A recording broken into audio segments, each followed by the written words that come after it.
One. Blast off.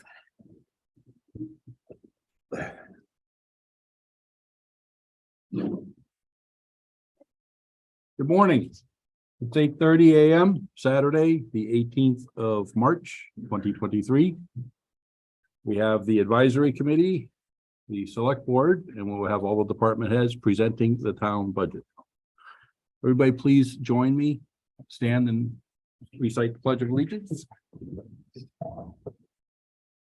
Pledge allegiance to the flag of the United States of America and to the republic for which it stands, one nation, under God, indivisible, with liberty and justice for all.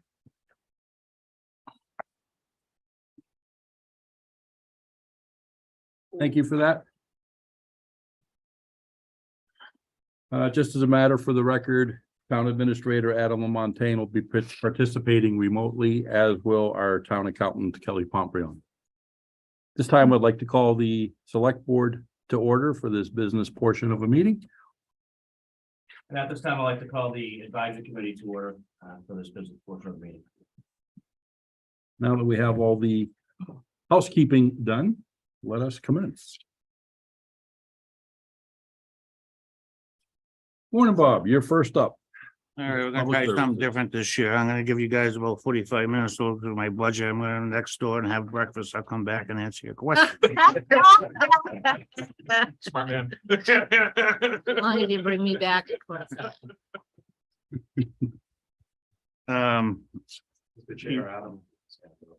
Adam, go ahead, sir. Just to note, the page numbers are on tab 3 and 4 for the budget. So I believe highway is on page 78. I believe, Bob, that's where you're going to start, just for clarification. Yeah, I was just gonna check with them if they have the highway. So page 78, it should start with the highway, and that will be all the budgets thereafter in order, starting with highway. Thank you.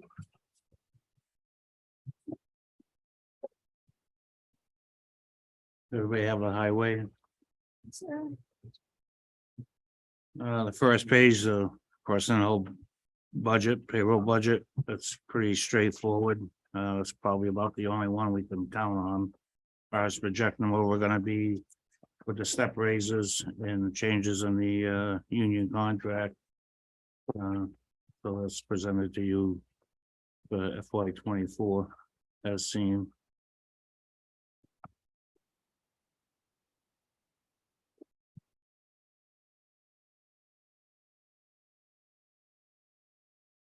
The call-in bonuses did change. During negotiations, so that increases in there as well.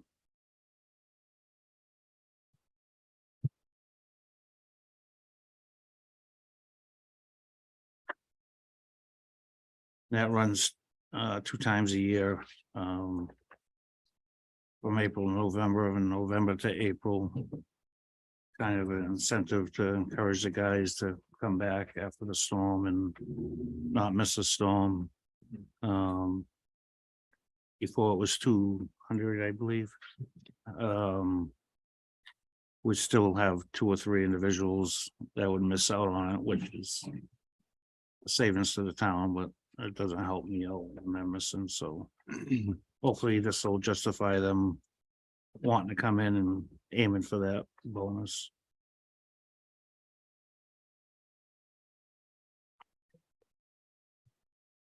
Bob, that said, and I don't want to derail your conversation, but I'd like to acknowledge John's father passed away. I know he was out on bereavement this Yeah. past week and missed the big storm. Yeah, he, Our condolences to the family. I've spoken with him a couple times earlier in the week.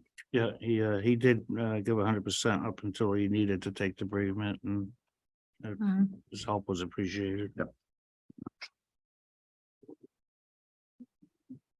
Any questions on the personnel? Highway employee support.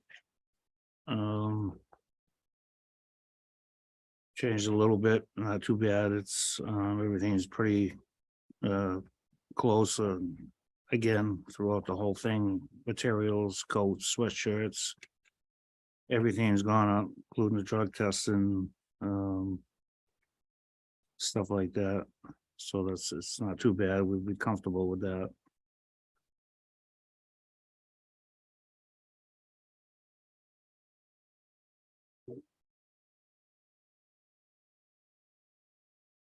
Cost of doing business. Yeah. And the endorsements for the hoisting license, that's gone up a little bit as well, where the guys come in and go online and take their endorsement tests and keep their hoisting license up to date.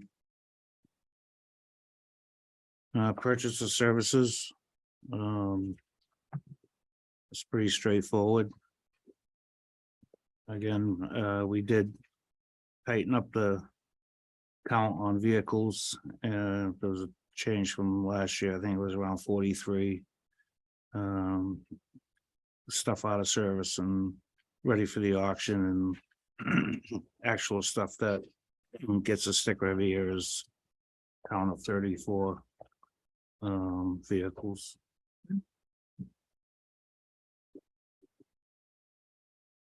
Bob, Sure. through you, Mr. Chair. Point of order. I mean, it's a workshop. It's a workshop. Yeah, let's dispense with all that. Okay, that's 24,000 painting of road center lines. Just out of curiosity, how much of the town does that get done? The 24,000. Probably a little over half. I can focus on the main roads, the secondary roads. Then I usually shoot up off a main road, like over here, a couple 100 feet. The whole town don't get done. Okay. And depending on the price, I might cut back on some markings this year. Right. Okay. Any other questions? Hearing none, we'll move on to the supplies. This one I don't like, but, price of gas, diesel and fuel oil, that's, we don't know what it's gonna turn out between the wars going on and everything else. It did come down from what we anticipated, last budget season through the winter a little bit. All we can do is hope and pray that it stays within these margins, and if not, we'll have to come back to the board, but we should be okay. Like I said, the top and burn, cold patch and through the winter months, that's kind of low. I know Jeff had a question on a DEF fluid. We do get 2 drums of 55-gallon drums of DEF fluid, depending on usage between the fire and the DPW. That's the only ones that use it at the current moment. All the sweeping, brooms and lines and everything's gone up. Repairs, even tools, shovels and rakes. I mean, you're almost paying $50 for an iron rake now, a good one. And like I said, the gas and diesel, tires, and batteries are gone up. So this one here, Adam, we're talking 28,675, but you were talking of making another cut. Mhm. Adam?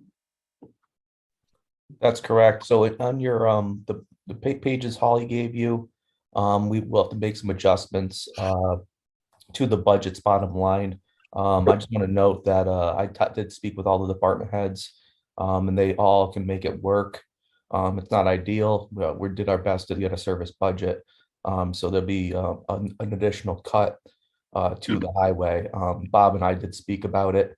It'll still be higher than the budget fiscal year 23. A lot of his budget is contractual obligations. But I want to note that his highway supplies be around 240,000. Thank you. Bob, is that what you wanted me to clarify? Yeah, well, what the additional amount was gonna be on top of what you're thinking as of right now. Yeah, so on the you have to go to the revised page of the budget book. So hold on a second here.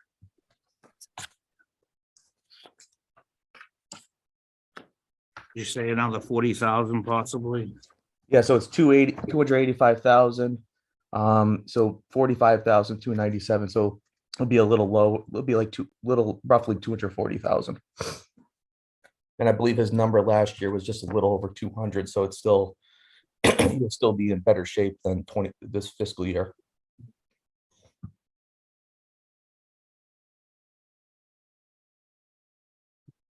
Board have any other questions? It's a big cut. I do not. Anyone else, team? Advisory anymore? I have one follow-up on the DEF fluid, the diesel exhaust fluid. You said highway and fire uses that. How does that get dispensed, for a lack of a better term?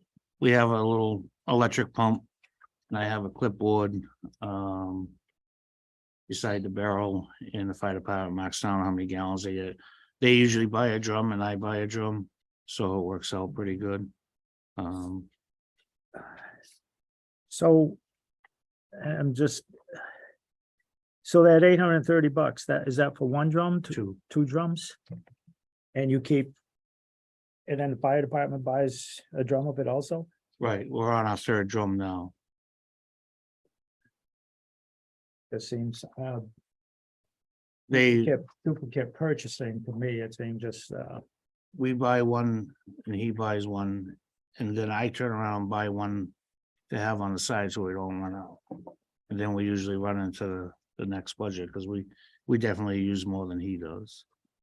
okay. It just, like I said, it just seems if we need three drums, then it should, instead of multiple departments buying the same thing that they both use. Okay, Right, I mean, if you wanna take his drum and put in, that's, I'm okay with that too, but. There's no problem the way it's working, if you wanna consolidate it, is what you're saying. Wouldn't it be more cost effective the more you buy the He less gets it's us. gonna be? Yeah, you get it a little cheaper if you buy more than one drum, no doubt, Right. but it's an item, not everything is using it as of yet. Once we get more newer vehicles, if that ever happens. Yes, there'll be a higher demand for it. We'll have to increase it at that time. because under the fire, it's a drum of death for $325, and you're buying two for $830. I think you'd save. I mean, if you're not talking, you might not be talking, thousands of dollars, but Right, no, whenever you can a few $100, yeah. Yeah. save, Yeah, we can put taxpayer that in there, dollars. that's okay, I'm sure he won't doing mind. that, I think.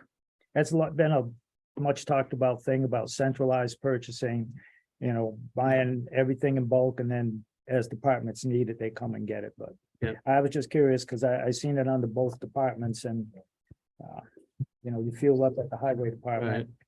You usually put that stuff in when you got to fuel up, and Yeah, I'm sure you don't, if you wanna put that amount back on my side, that's okay, cause we deal with it anyways. As far as ordering it or getting it, so.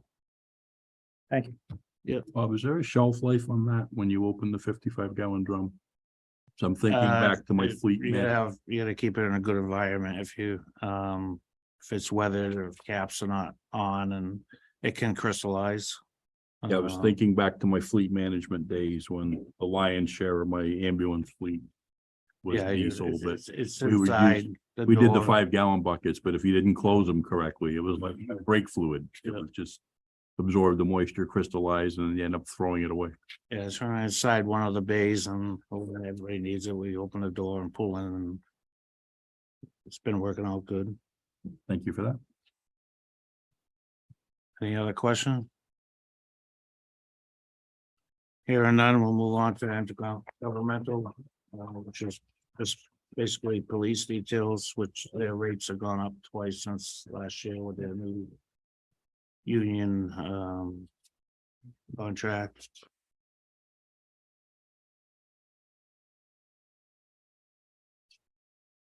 And that's strictly anticipatory because we have no idea when you're gonna need them. Right, I mean, even a storm like this, I mean, I could burn through that in a week, but not even a week. Yeah, this seems pretty low. Oh, yeah, That's, very low. we had a good handle on the first one, had about half the town done, but we're going backwards at the moment. Which we don't like to see. Moving on to the other account. Which is your MS4 stormwater management. Assigned program, trucks that were in there, repair of Main Street Bridge, Hamlet. Drainage on Outer River, Lord Road. As you see, the stormwater management is approved in the Brian machine. The consultant from Fuss and O'Neill, they've been wonderful working with us on our stormwater management. It's a huge task and a huge relief off of Templeton. Having some professional help get us through those reports that are mandated to the state.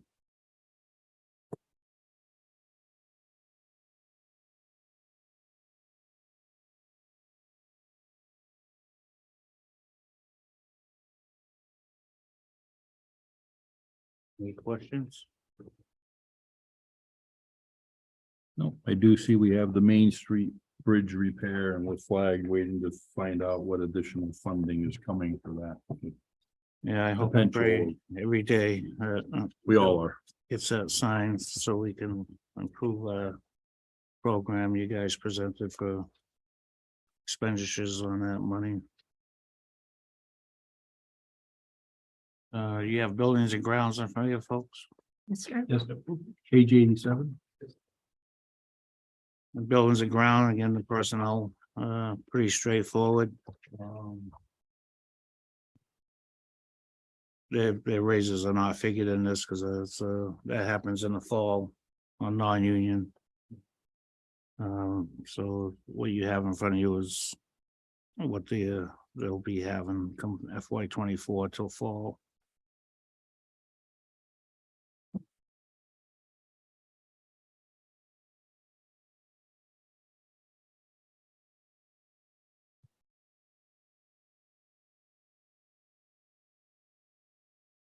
There's no questions. We'll move on to employee support.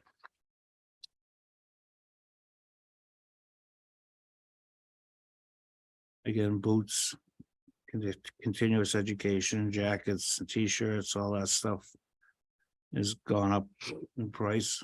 The cell phones are the same. License and certifications are lower on this because only the foreman is required to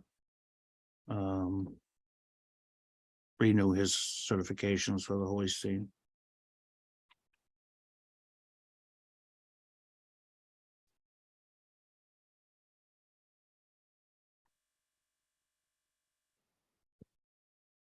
No questions on that, we can move into purchase of services.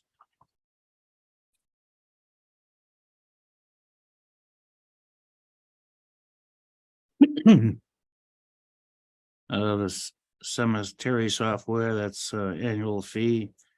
And we're hoping to have that on the town's website by June. Still entering some data on that before we put it on. We do have all the tablets and laptop, and it's a nice program, and excited to present it to the residents online. They are getting somewhat like an intern to start entering some of the older data. I mean, it's going to take years, but there is some money left over in that grant, so we're going to use it to continue entering some information in the past years.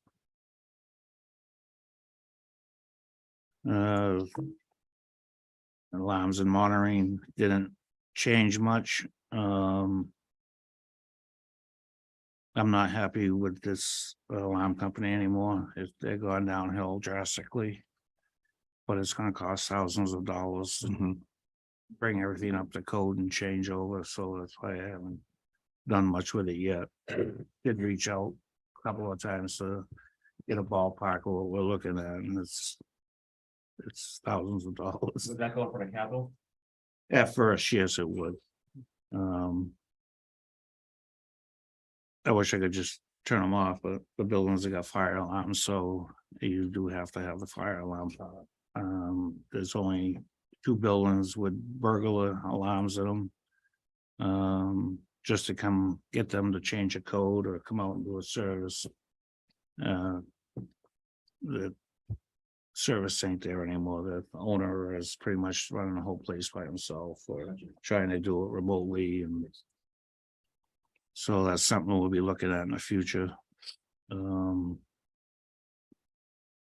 Solid waste, as I presented to you last year, late last fall, we did switch rubbish companies and we are saving $300 to $400 a month on that. Extinguisher inspections, that's gone up a little bit. The furnace cleans have gone up a little bit.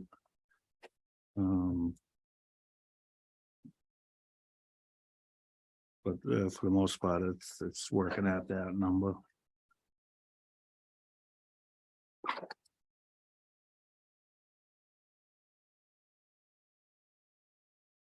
Any other questions? Nope. Moving along into, I'm sorry. I do have one question. Sure. The furnace cleaning, does each furnace get cleaned once a year? Yes, they do. Would there be any benefit to alternating? I'd rather not with the fuels and the nozzles and filters. This company we have this year, it's been good. It's their service has been good. Their deliveries have been good. As soon as they shut that nozzle off, I'm getting a bill over the computer. That's how quick it is now. We do have a lot of buildings with newer furnaces. And I'd rather stay up on the maintenance on that. We do have 2 furnaces, the steam furnaces here in the DPW that do have to get a steam inspection as well every year. I'd rather not break that up and try it. I think it'll bite us in the back. Mm. Down the road. It's like tuning up your car, you know. No, I was just wondering, I feel the same way that you do, but I was just wondering if there's a way to, maybe stretch it out. You could and cross your fingers, but if you have a problem with that furnace, now you're probably paying twice as what you would have if Right, you. yeah, penny wise, pound foolish. On top of a call out fee, yeah. Any other questions? Here and then we'll move on to the building and grounds, supplies, or do we just? Yes, supplies.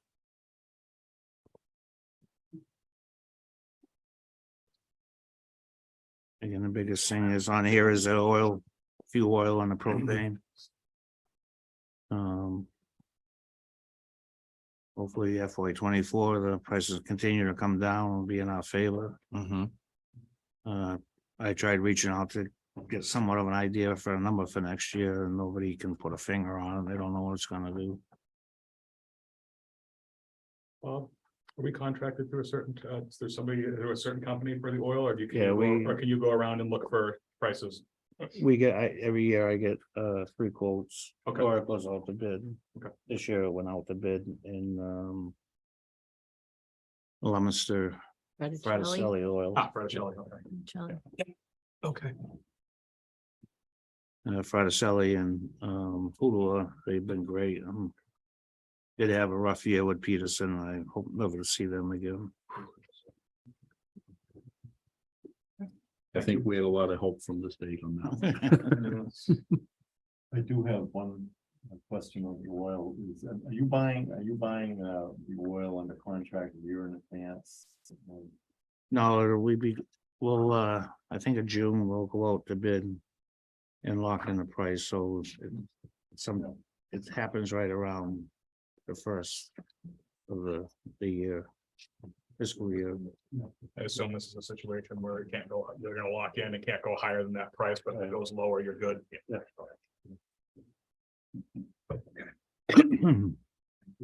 Oh, you're welcome.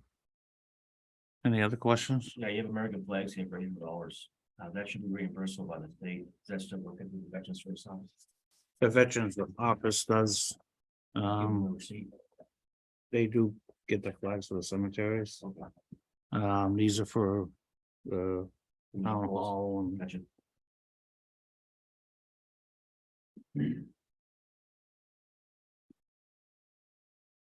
buildings and grounds, expense budget.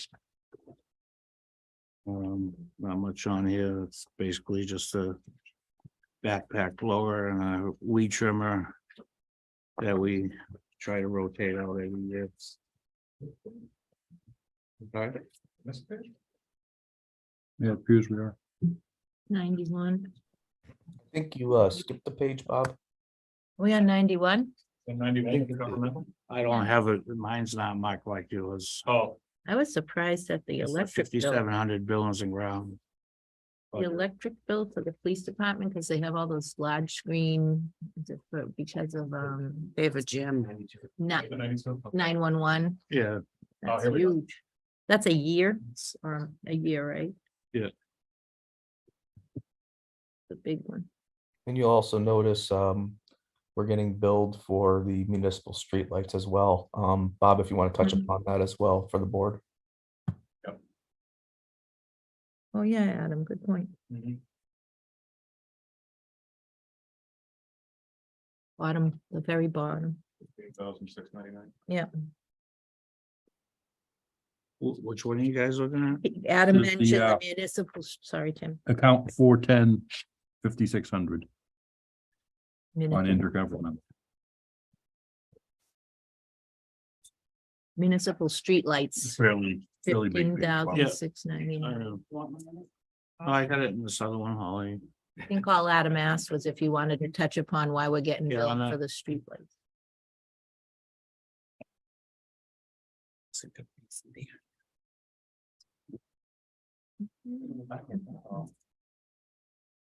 With on a street lighting, we did, get a bill for that. Which we're kind of blindsided with at the moment.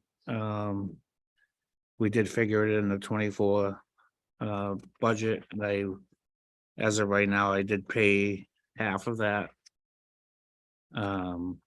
bill for 23 out of my budget. And once we get towards closer to the end of the year, I'm hoping to have the other half, which I can pay them for the streetlights, and then FY24, it'll be automatically in there. It's weird. So while we're Say- blindsided. Yeah, Yeah, that's the same it's question. weird. Blindsided by that. Well, and They apologized to us, because we kind of worked off the pilot program, and That's what I was we thinking. have nothing to do with pilot as of right now, so each building's paying for their own electrical, which was budgeted for 23. But the street lighting,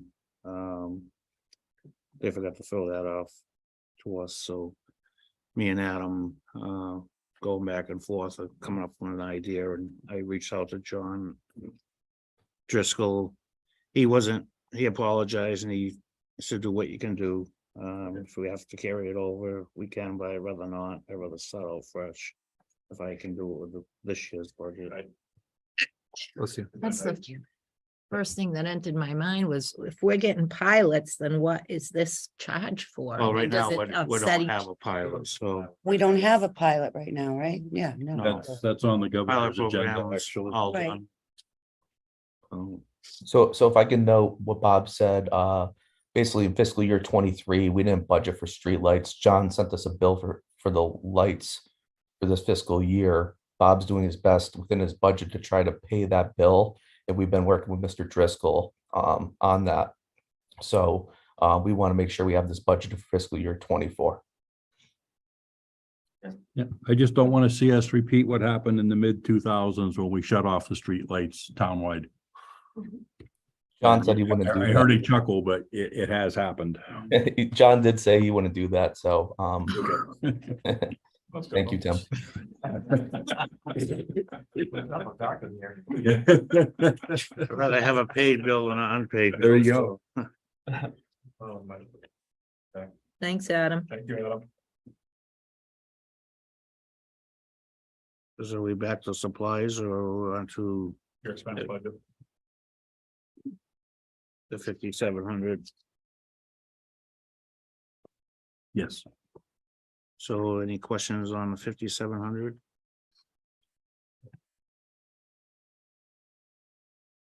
The I will note on the cupola, back when Carter, we had that study done from the architect and a structural engineer.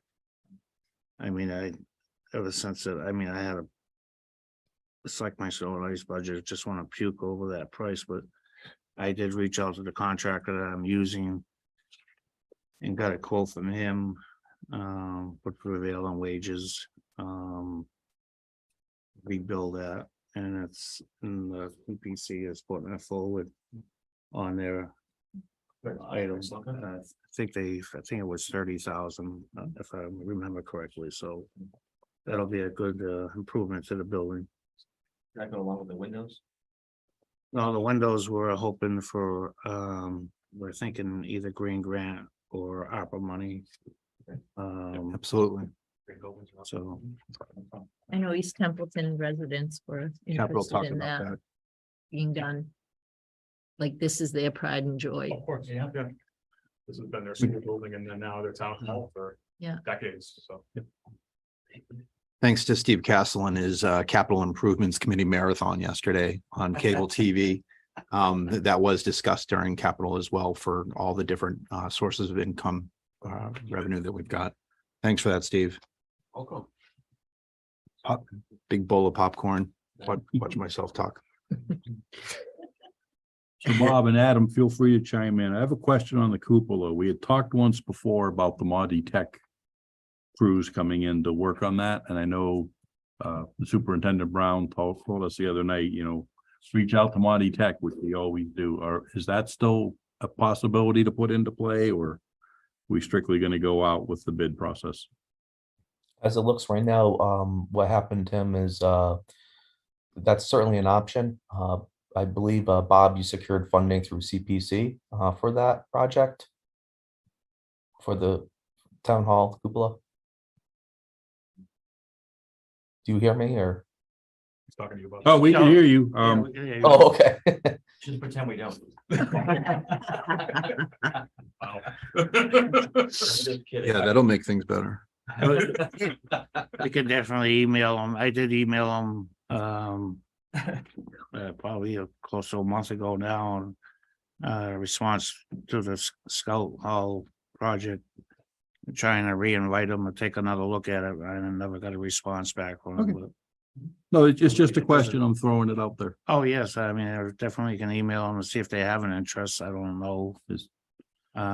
We get a cost savings, that's a win, but I look at it, those young men and women that are learning the trades, it's definitely a win for them. Yeah, no, I plan on reaching out to the masonry department anyway, because the top of this chimney is falling apart and all over the rubber roof, so. That's not another situation we gotta take care of as soon as possible. Can you elaborate a little bit on the kitchen upgrade for the senior center? So, as you all know, senior center is officially declared as 100% ADA compliance on the first floor.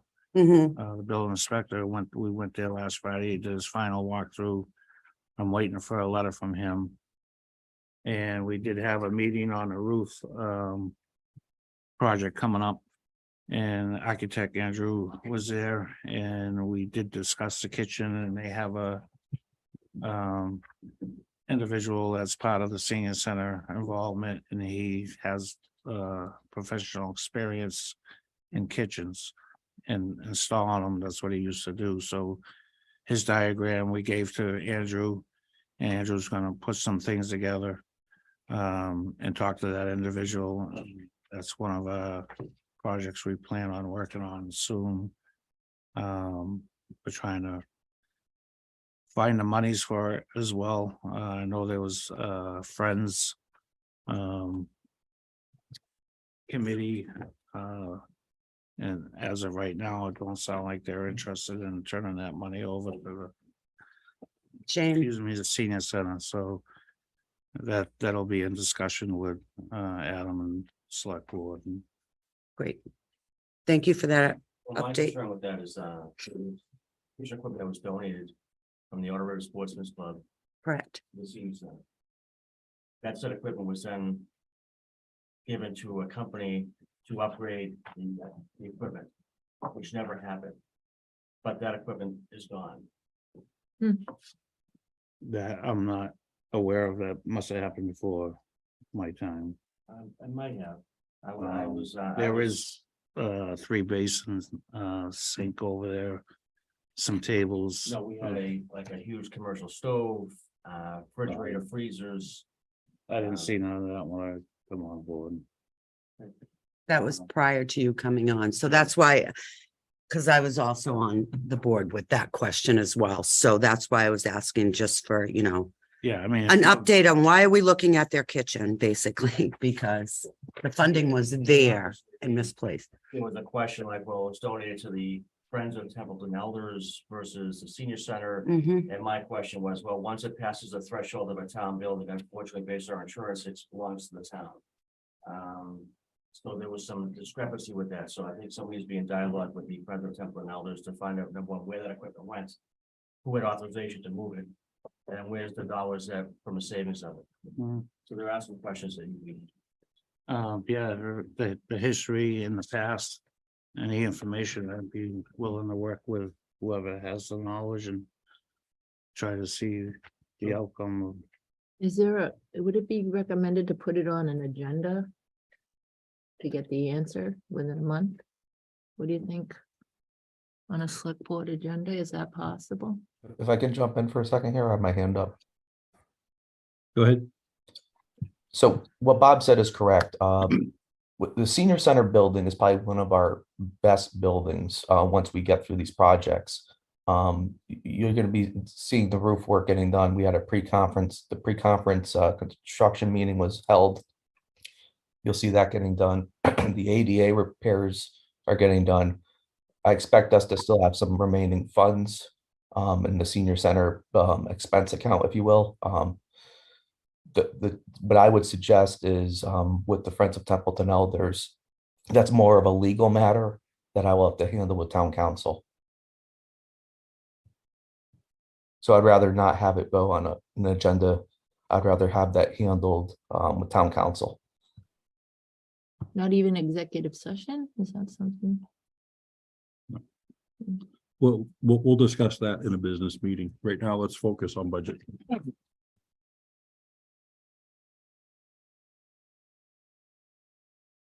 Any other questions on building the ground? Hearing none, we'll move into my favorite budget. Snow and ice. That's your favorite. Oh, yeah. I have to say, our town You enjoy paying. was heads and shoulders above. I won't say all the different communities I traveled in this week, but holy crow. You guys did amazing work. It was Keep us downright down the road. dangerous in some. Just- It's my mailbox.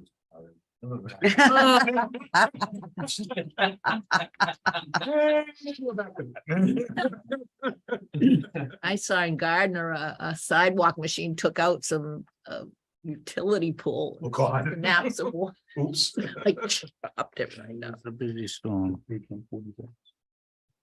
Which, Well, you guys certainly came to. Yeah. You guys certainly came through. Yeah, being a couple guys short and everything else that was going on between plowing and trees and branches and wires. and- wires and assisting the power company. And One thing I noticed was at the base of my street, the piles were wicked high and you couldn't see coming out. But every day since, a little bit has been chipped away, so it's went down, like they didn't have time to do the whole thing at once, but every time they went by, and then we did receive a lot of complaints and suggestions. Nobody's used to these 2-foot storms anymore. They're used to a couple inches and why aren't the roads bare? But when you get a northeast or a blizzard, I mean, with a short crew, you're doing tree work, you're doing plowing, pulling people away from their routes, so There are a lot of trees down. you can fall behind on a big storm real quickly if you don't have the manpower. But we got through it, and like I said, plowing and treating is a priority, and then along with the branches and trees, and then it's the sidewalks and intersections and. Well, But whoever everybody wants complained, us- 101 south to Ashburn here. My car was bottoming out. It was like a cart road. The snow was in the middle of the road. You just had, you had to stay in the ruts. So I didn't find that in Templeton or Bottomville. It at was all. it was a hard storm to plow. It's definitely heavy and wet and pasty. Nothing was in our favor. And again, Bob, I think your crew did a really good job, and considering what you've brought up a few times, you know, with a big storm like that, you are short on manpower. Yeah. I think that our community needs to be well aware of that prior to calling any complaints and concerns and high, you know, snow bankings. Are they aware that you and your department are running, again, a little bit lower than we would prefer in Templeton?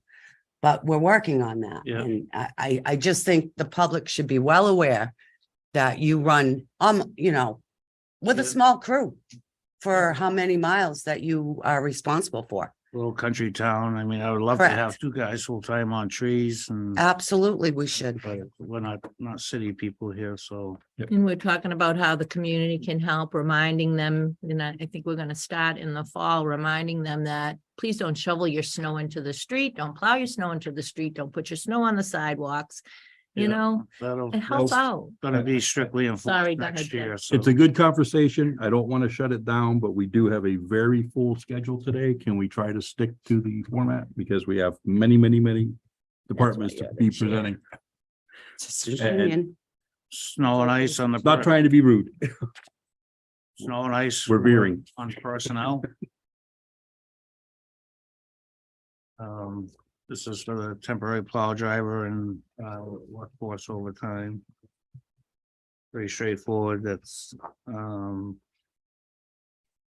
not sure what number you're looking at the bottom, but it's gonna be.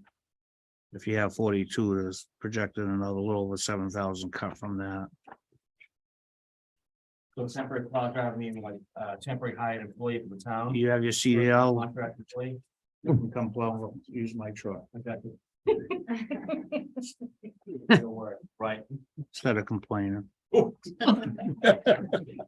Train me. Ouch.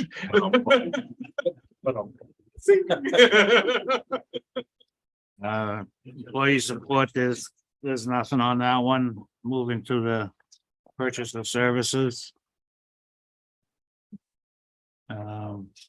This is for fabrication of metals for the sanders and plows and contract plow operators, which I call my private contractors. And that's cut over 7,000.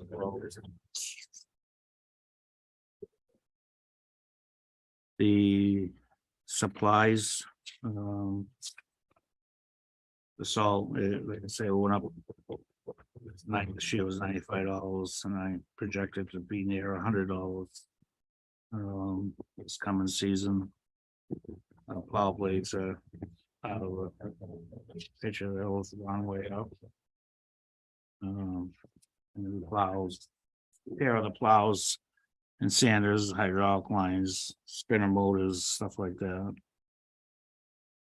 And that's gonna be cut a little over 7,000 as well.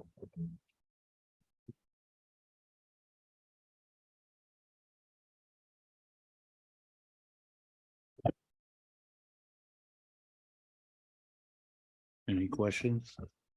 No questions, just a comment. I had forwarded out an email that came out on Wednesday from the state where we need to be tracking all of our storm-related expenses, which they didn't say it directly, but I'm interpreting, we're gonna see some potential assistance reimbursements, so we just Yeah, need to I make s- sure we track everything. We generally do, I'm fully aware of that. I do a snow and ice report on every bigger storm, to keep track of each time we go out treating. And I already spoke to Rich, I'm gonna follow up with him Monday. Yep. And we're already working on getting a report done. So I saw some of the comments across social media, and when we made the determination, Rich called me early Tuesday. And he was in conference with you, in conference with Power and Light, and it was a joint decision. It's like, Mhm. we knew you guys were falling behind the 8 ball. That was nobody's, direct cause. It's just the storm was big. Yeah, like I said. So it made sense, make the declaration, and then the next morning we reviewed, and again, follow-ups were made, conferences made, and it's like, Yeah. all right, let's come out of it, but we were already into that mode, Yeah. so that just betters our position for any potential reimbursements. Absolutely. Jeff? I just have a comment on the snow and ice budget, just so, I believe it's 180,000 Adam is proposing for this year. It's just, in fiscal 19, we had to add 10,000 to the budget because we started with 132,567. In fiscal 20, we had to add 120,000. In fiscal 21, we had to add 90,000. We started at 147,500. In fiscal 22, we had to add 150,000. And I think our snow and ice deficit right now, it's got to be Over 200. north of 200 grand. Yeah, Because yeah. before this big storm, I think it was at 185 plus. So Plus or minus, you're about 215. plus or minus. I'm not a proponent of doing this, but we do have an option when we to find money to pay for, because it's one of the 4 things you can deficit spend on. There is an update, an advisory out from the Department of Revenue, Director of Accounts, on many different things. And one thing, I don't recall the town doing it, but you can do it. When you have a large snow and ice deficit, we can put that on the tax recap sheet, and it would be on the next year's tax rate to cover that. If you have like a big one like we do this year, and we always short budget it, as many towns do, which would relieve a little pressure on the so-called free cash and trying to find the money at the end of the year to cover the cost. And our valuation is, I think it was that B word is what the assessor said we were approaching or at. So what the a dollar raises per on the tax rate, I have a question into Luann about that, but I haven't heard back from her yet. I've got a feeling it would probably be very minimal. So and we can talk about that at a business meeting when we have to cover that expense. But instead of having to transfer money or take money from other departments to cover their shortfall, which is going to be north of 200 grand, an option is to just put it on the tax recap sheet for next year, and it would just be paid for that way. But that 180 is, we have financial history. It's not going to be enough. Oh, I And mean, all that does to somebody who tries to be responsible with taxpayer money is, I got this much to spend, and you're not just blowing it to charge it. You're trying to be a good steward of taxpayer dollars, and people sometimes, oh, how come this ain't done? How come I got ice on my road? And well, I yeah, come I at- go out and blast Stick it with away, the but budget. it is, and I will reiterate, the roads after this last big storm, the best I have seen coming home all winter long. So, good job. That's my only comment on the snow and ice. I mean, I do try to spend it wisely I and do. think of the liability and the weight for what I'm gonna hear the next day, but I do come in several times when the police department calls requesting to be treated. Like last Saturday, snow was starting to stick to the side of the roads. The road temperature was up at 35, 36 degrees. It's gonna be a nice day. I told them, no, we're not gonna be out. So I'm trying to say where I can. Unfortunately, a storm like this, everybody's working many hours and trying to get everything opened up, and it takes a long time, but That's I'd a, rather have storms like this versus these 2-3 inch snow ice storms that you gotta babysit for 2.5 days. That's a great suggestion, so we don't keep repeating the same mistake. Well, the advisory committee is trying to put together a plan of action for the next 3 to 4 years, phase-in plan to increase the snow and ice deficit or the budget from the 180 that's in now to upwards of over 250,000. That's So encouraging. once we get that plan together, obviously, as an advisory group, we'll send it to the board of selectmen for their advisement. They can play with it what they want. Yeah. But that's coming. Very encouraging. Thank you. We looked at that. And you know, I looked at it for the advisory committee and you could raise the budget to $230,000.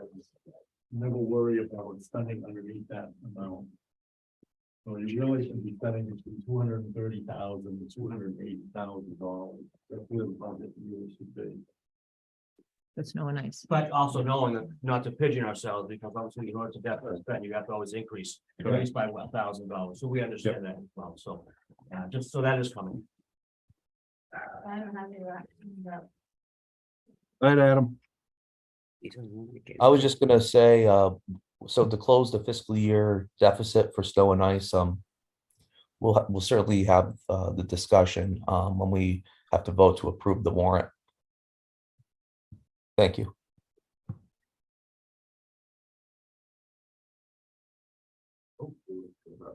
What we have coming in. Look, I believe in regard to snow and ice and manpower issues.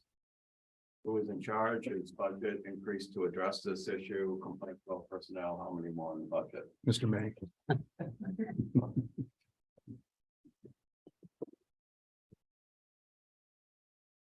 Comments are noted.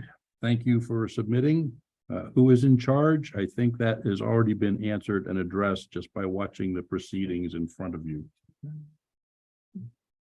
Thanks for that, Steve. Thank you. Okay, just a warning, we got about 9 minutes left to continue through this portion, including the Parks and Rec, because we have police coming in at 9:30. The last page is 5,700 for the brine tank and pumping and hardware and tank sprayer.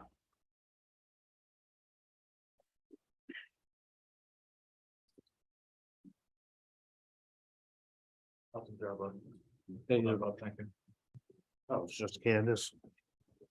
So the Parks and Recs. Yeah, Oh, it's cheap. Commissioner Graves, please. Commissioner Graves. I think she beat you here this morning, Bob. I did. Try a minute, but right quick, this Park and Recs budget is a new budget to Templeton. Myself, Candace and Jackie and Adam went over this and went through what would be needed, being the first time for a recreational budget. And I think what we come up with, it's a good starting point. At this time, I'll let Candace go over it and I'll give my mouth a rest. Well, I printed this out just in your center, so I don't know if my order is in the same order as you guys have.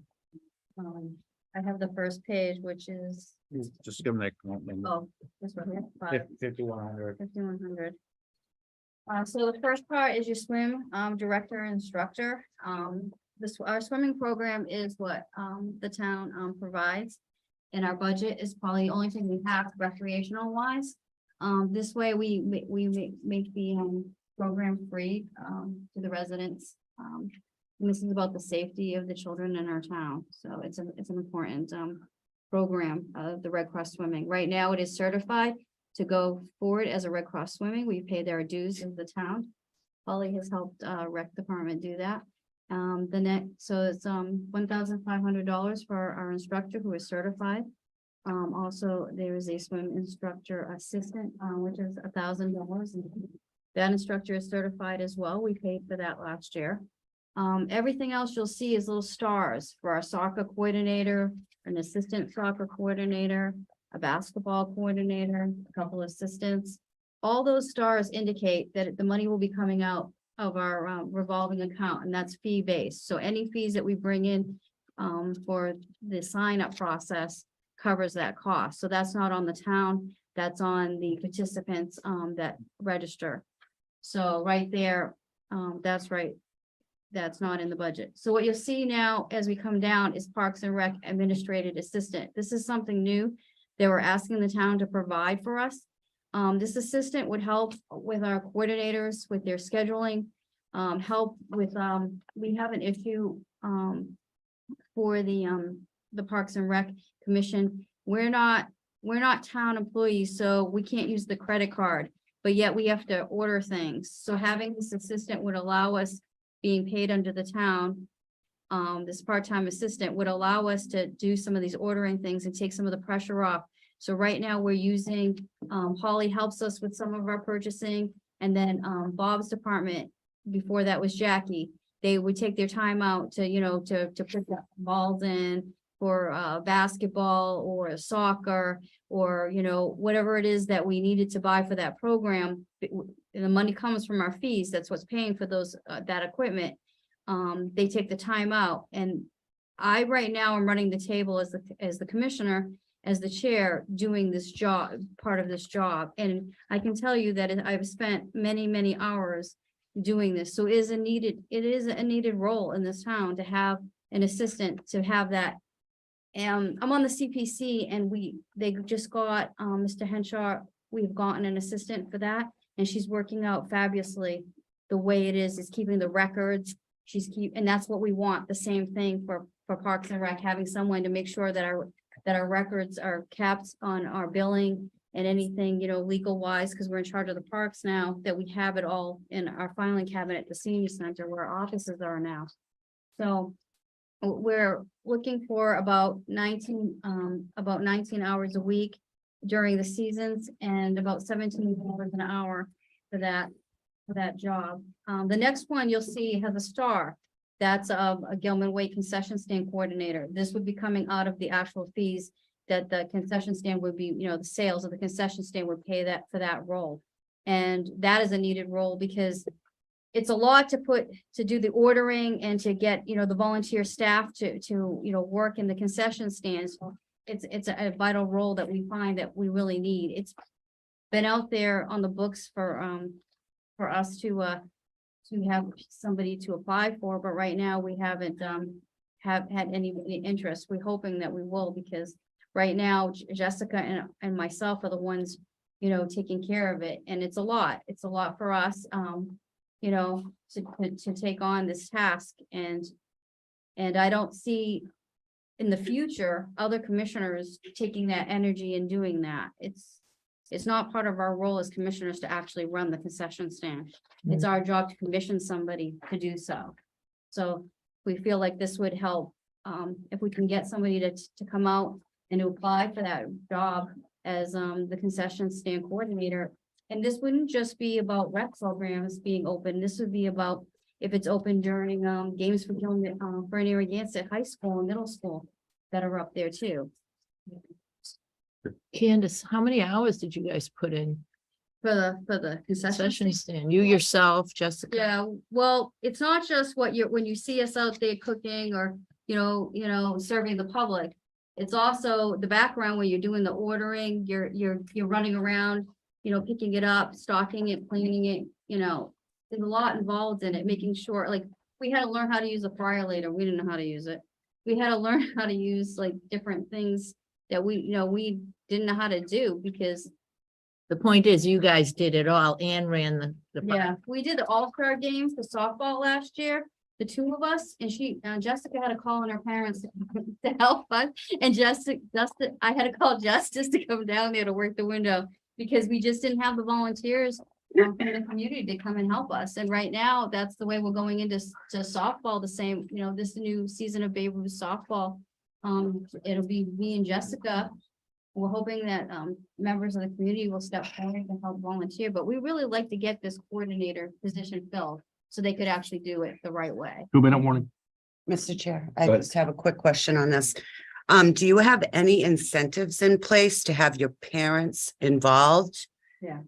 What are your Yeah. incentives for the parents? Do you have incentives for the parents to get behind there and cook your burgers for you? Well, we're not gonna we're not gonna give a discount on a registration because we You know, cannot afford okay. that, because we're fee based. Okay, We would have to actually charge even more for the sport, and we're at the top of what we feel is. I was just curious if, Yeah. you know, to try to get an incentive out there for your parents to get involved in I mean, if they- covering your If they want, concession stands. if they want it open, then that's the incentive. If they want to have that service, Right. is to volunteer. I mean, any money that's made from it just goes back into the coffers and takes care of the park in general. Will take care of whatever it needs, the rec needs to take care of. Thank you. Excuse me, if you guys want to finger through that right quick and have any questions, I know you're on 2-minute warning. timestamp. But stuff in there as far as winterization of Gilman and stuff like that. Like I said, it's bare bones. It's a starting point for the rec department and parks. Am I reading this correctly? Umpiring for the different sports, that's gonna come out of revolving funds, the fees as well. That comes out of revenue step, out of our sponsorships. Thank you. Yeah. And the CPC money's on track for the little bathrooms up there. Yeah, well, that went out to bid. I believe the select board will be approving the bid winner This next Wednesday. And things are moving forward, coming along, and life is gonna be grand. It's been a process and it's been a journey, but we're getting there. Thank you, Bob. Thank you. Bob. Thank you, Bob. Thank you, Candace. Candy. Thank you. Commissioner, thank you. There Thank you you, go. Commissioner Graves. Pleasure as always. Good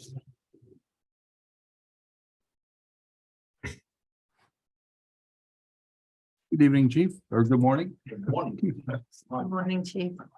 Time is all relevant. How was everybody this morning? Answering yes or no questions until I find out. Love it. Mr. Chair, I just want to point out, I did my little secret decoder ring because the electronic copy has got different numbering. So police, even though it's on page 48 in your book, if people are following along, it's on page 75 in the electronic copy. Thank you for that. Thank Yep, Ready? I'm ready. Okay, all Yours. right, this isn't my first rodeo, so fire away. What questions do you have? Personnel. Do you have enough?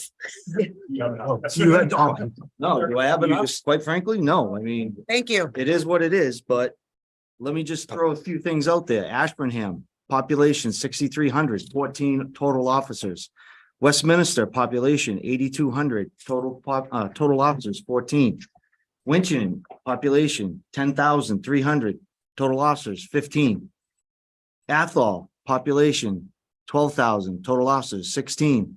Barry, population 5,500, total officers, 12. We have 10. You do the math.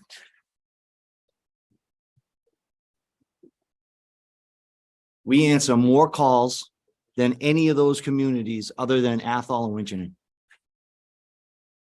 And the town expects and expects and expects more from us. So you're gonna get the service that my budget is provided, and that is what we're discussing. So if I could just jump in for a second after what the chief said, it took us a while to get to the level, the select board chief. We all worked to get the chief up to another officer. And that's just getting the chief to the 2014 levels. It's certainly something where, it's a priority of the board and to increase his staffing, there's no question. But I do want to compliment the work of his department with the budget that we could afford. But at the same time, I want to make a note too, in their budget, you'll see that we're phasing in that officer from the ARPA to the general fund. So thank you, chief. Thank you, Adam. That'll give you 10. Yeah, that brings us back to 2014 staffing. Yeah. So. Do you have any other questions on personnel?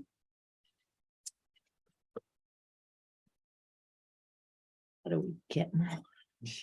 You're not gonna get any more, Terry, until you have industry. So you have some other tax base in this community. Or you raise taxes. That's just the plain, simple facts. Thank you, chief. I appreciate that comment. Thank you. If there's no question on personnel, We'll move on to employee support. I do have one question. Yes, go ahead, Jeff. It says, department issued cell phones. It says quantity one. Is that, That's just the total bill for the year. That's why I just put one. so, okay, so that's like one Multiple cell contract phones. for however many. Yeah, phones? it's 10, 11. I believe it's 12 cell phones in total that we provide. Okay, and the reason that kind of caught my eye is it's 10,200 this year, and last year it was 6,400. I think That's a Um, heck of an increase for, the clerk, yeah, I think the clerical dispatcher, if I could break it down better for you, but I think that also includes the air cards for the cruisers. okay, So every cruiser has a laptop in it and has to have an air card. So that also includes that in it. okay. Yeah. Yeah. I say that, Basically a dedicated cell Yeah, phone. I believe last year's budget, that might have been broken down in a separate one. Maybe it was air cards and then it was okay, cell like I said, phones. that dollar figure and the one, I wasn't sure if it was one, I'm like, that's one cell phone. That's Yeah. gotta be No. one gold plated plan. That's That's a good- diamond crusted. It's a good That'll plan make right there. coffee and drive the car for you. Works no matter where he goes. Better. That was my question, because I know most of Yep. it's all contract, labor. Yeah. Driven. Thank you. Not a problem. Any other questions on employee support? I do have a Yes. question about the number of officers. Are there any grant programs where you take an officer? So there is, matter of fact, we applied for, I did the grant 6 months ago, I believe, for a cop fast through the federal government. It was a 3-year grant. It provided 75% of the officer's salary for 3 years. Holly and I worked on it together. We were denied the first time around. The grant has just been released again.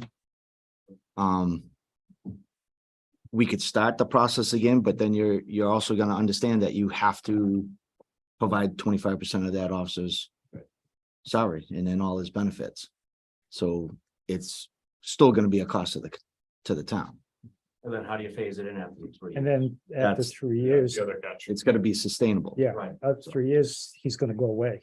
Yeah. Yeah. And who wants to apply for a job, well, maybe, but your end thing is 3 years, I'm gone, Very well could be, so. And you're also And- challenged with the fact that your reserve force is dwindling due to the fact that the constraints of Massachusetts put it on you as well, correct? Oh, yeah. Post is wreaking havoc on anybody. And then what you also have to understand is before, when we had part-time officers, they were part-time officers. That's all they did. Well, now with Post having police reform and all these part-time officers now have to go through the Bridge Academy. Once they do the bridge, they're considered fully certified officers in the state of Massachusetts. Who pays for that? That means they can jump and go anywhere they want once they get that certification. Who Right. pays for the bridge program? The state is paying for most of that. They are. okay. Yes, we do pay for some of our officers to conduct their courses, their classes that are online.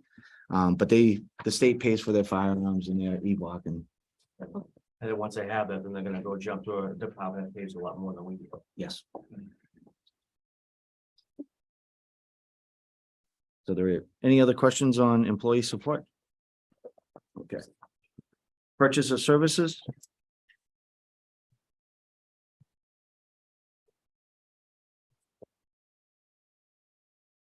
Animal control is still on contract with Virginia. Yes. That memo of agreement updated every single year still. Adam, is that 3 years? Generally, we have a 3-year agreement. The board authorized me to negotiate. I did talk with the town manager over in Winchendon. And the chief, he gave me the idea of the percentage increase, and then the chief inserted that into his budget. You're there. Oh. Yeah, I'm up to them here. So Jeff, if I could, I was wrong, and I'll have to Saw look at that. Yeah. The air cards are on purchase of services. It got moved. Okay. So I can look at that number and see exactly why it went up so much.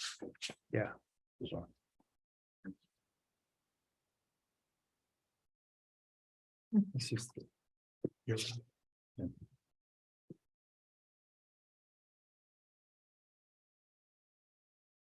you have a question on the purchase of services, the repeater Verizon hard lines, I thought you and I had a discussion before that was actually a fiber connection. Has that been changed? We did switch that, so that is actually gonna go up. So is it hard line? It's hardline now. Yeah. That is correct. But that number will be increased. Yep. The broadband is extremely expensive. Yep, and you and I had spoken with the, it sounded like an alien on the radio at one point. You could hear a pulsed feedback, so. It's gotten much better. Yep. We've also started a process. We realized that when we had one of the new cars come in that had all brand new radios, the communication was much clearer with the brand new radios, because you got to understand, 2010 was when I wrote the grant through EOPS to get the whole town upgraded. Yep. So you're talking 13 years since some of those base radios had been upgraded, and we could really tell the difference. So, Thank you for that. were there any other questions on purchase services? The uninitiated chief Axon. So Axon is tasers and body cameras. Thank you.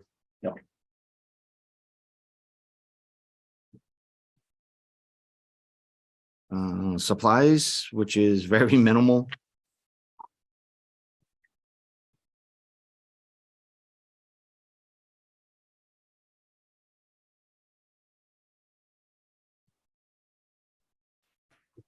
If I could jump in for a second here, Chief.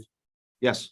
So on all these, on all your budget pages, including the chiefs, when you see that lump sum disallowed, that number was based upon the review between the chief. So we had consensus on all those lump sum disalloweds. They're all able to make it work. I just want to make that clear. Thanks, Adam. Thank you, Adam.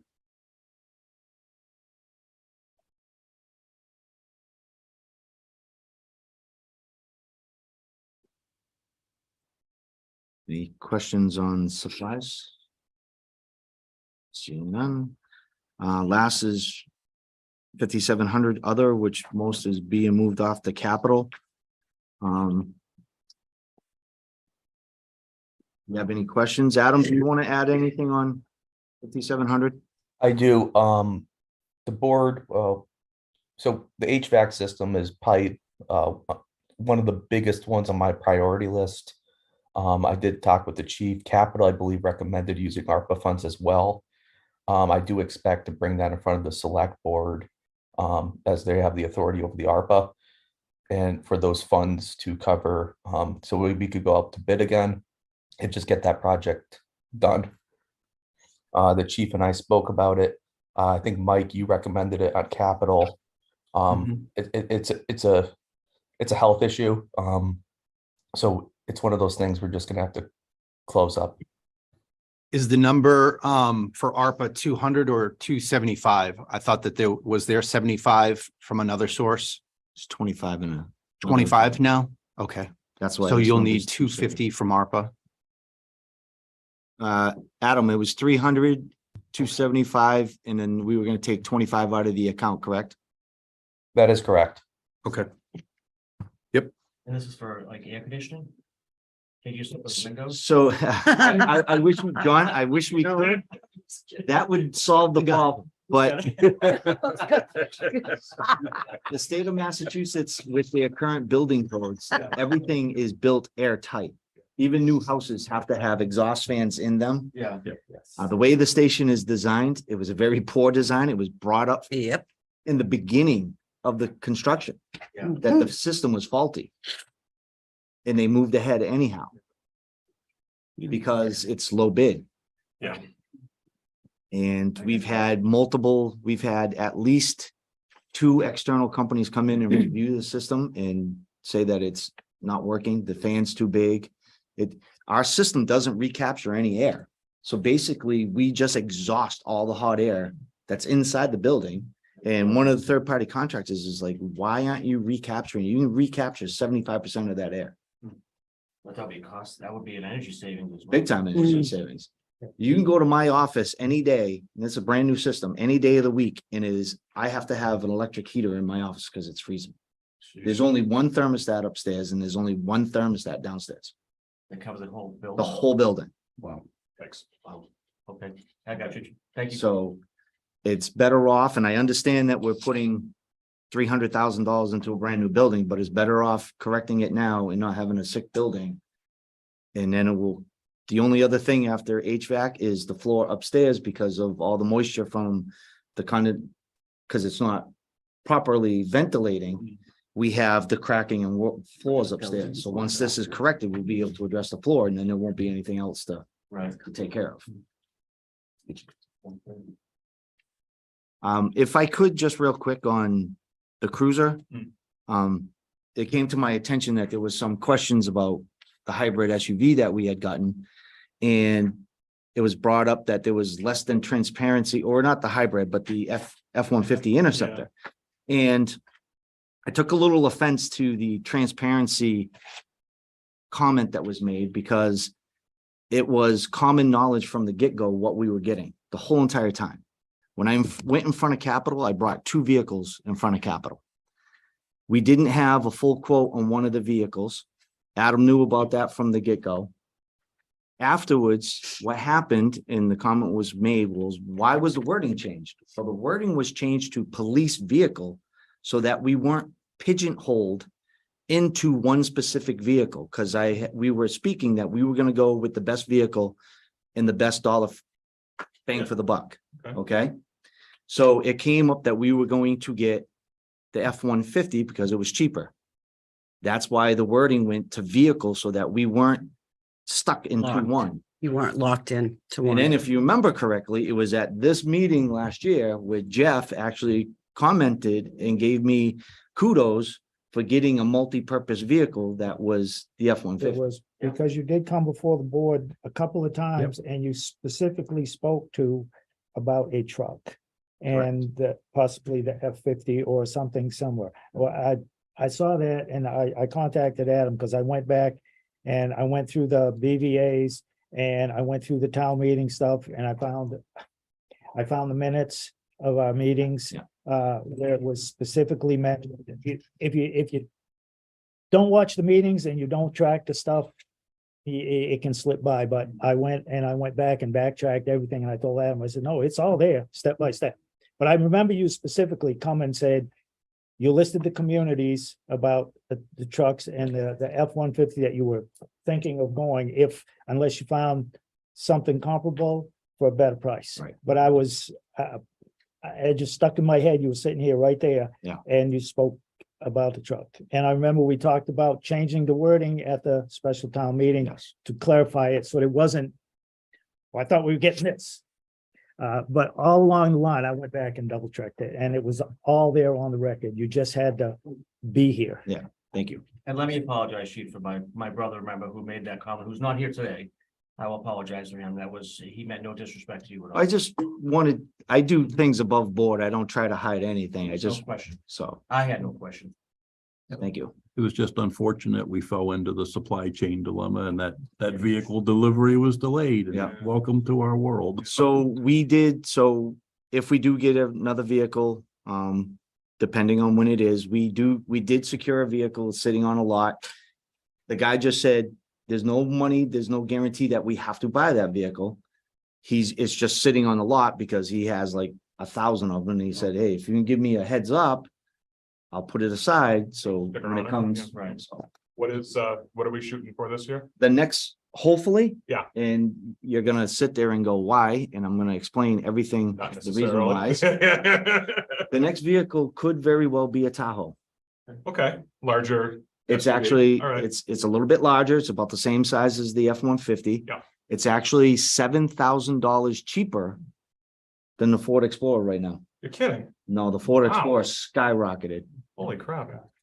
It's getting better gas mileage than the SUVs we're running now. Now, would that be the Chief's vehicle? And no, that's gonna go into the line. My vehicle's not due until next year. No, okay. Okay, And that was the other question I was gonna ask you. Police vehicle, that's generally an annual expense based on upkeep and we, usage. we had discussed, and I commend the town for coming to the conclusion that that is the right process is to rotate or buy a new one every year. We will be, well, depending on when the new vehicle comes, we'll be stepping down or getting rid of another vehicle. I did subtract a vehicle from the fleet already, so we're running less vehicles than we were running before. You had asked before, Jeff, about realization on things, and Bob's not here anymore, but he could attest to you that if you look at our cruiser maintenance, we are far spending less money in cruiser maintenance than we were last year. That just makes He set aside $25,000 for our cruisers, and I think we still have well over $16,000 in the account. That's based on the fact of the. Because we're Rotating. rotating the cars. You're out quicker, rotating they out, don't and it's need it for working. Service, so. Right. Yeah, most of it's still covered under warranty too, if it was something major. Yeah. And the joke at the station was, and they're like, Chief, why didn't we get a plow with the truck? And I was like, well, hindsight 2020, maybe I should have. Trust me, I know. Yeah. And I assume you're using first in, first out, so it must be the next one to roll out is probably what the 15, I think you have a 15. 15's already been, That's gone, the 15. that's already the gone. 15, 17's the next, and then it'll be 27. And now you have something to carry your ATV around. We could tow the ATV, we could, Excellent. so, Awesome. Good deal. Good job, Chief. thank you. Are we gonna, the car that you're taking out, is that going to a different department? Yes, so when 17 comes out of service, I believe they want to give that to the Council on Aging. Ah. To get rid of the that car that they have. Yes. It's broken. And if, because I wouldn't recommend 15, that's kind of beat. Yeah. But 17's a decent car. 27, when that comes off the line, that car is really in good shape. I mean, I don't want to say really in good shape. It's for over 100,000 miles, that car can go out and provide a service that's not that demanding. Right, I got you. So, Mr. Chair, if I may, just Go ahead. one comment on the vehicle replacement. And that's why I've always, and I've talked to the chief and I've mentioned it publicly many times, it makes a lot of sense to do that. And he's the department that has, and they are not hanging on to, 9 cars and then buying 3 new ones. And so now I got 12. You get a new one, you got to get rid of the oldest one. But not only the vehicle maintenance cost savings, we have a funding source that was sold to the town meeting and the business community, and that is the meals tax specifically to pay for a cruiser and a 1-ton for the highway. And that was through leasing, which I really don't like because it's future debt. Okay.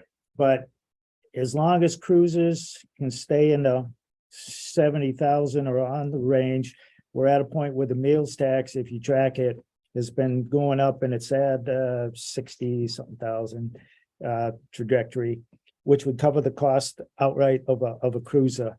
And it's the discipline of the board and the administration, take the meals tax and use that as a direct funding source.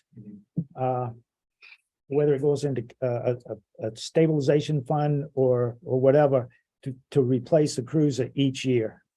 And to me, that would bust out or go out of the capital and into the department budget, funded it by the meals tax, because it would be a regular recurring department expense. You just said it's paying for itself by reducing the maintenance costs, the heck out of the maintenance costs. You have to have fewer extra cruisers because this one breaks down. Hey, let me call a station. Hey, bring me another car 2. Hey, this one broke down. Bring me car 3. So we don't have to have 12 cars sitting there to run 2 or 3 a shift. And we're spending less money on maintenance. So, which frees up money. Doesn't save money, it frees up money to go somewhere else because everything just keeps getting more Correct. expensive. Yep.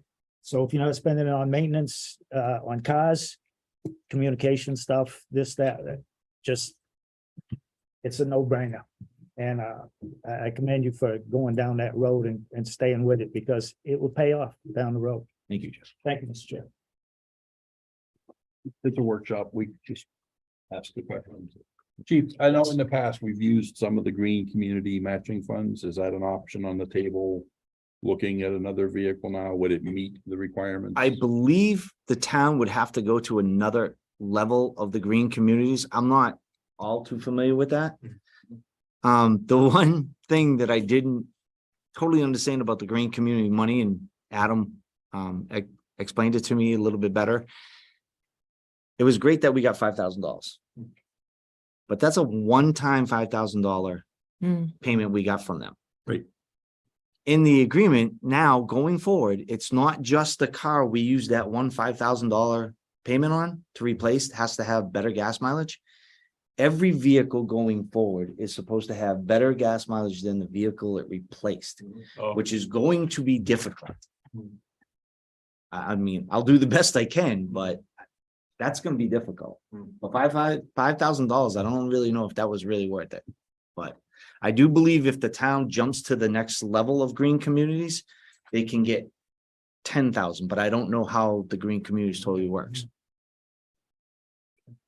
Very good. Because I know Ashburnham did get $10,000, but they're a step higher. There are a few other communities. One of the MMA presentations, that was one of the things they highlighted, you know, it was 10,000 versus 5,000. They didn't explain how or why. I don't know that. No, not a problem. It was just a general question. Is it a possibility? And we can't necessarily take it off the Yeah. table, but we can't necessarily say. We can used put it, on the table. right, we used it for the SUV, the hybrid SUV, so we don't have the option for this vehicle. We would have to go to the next level of green communities. Are there any other questions?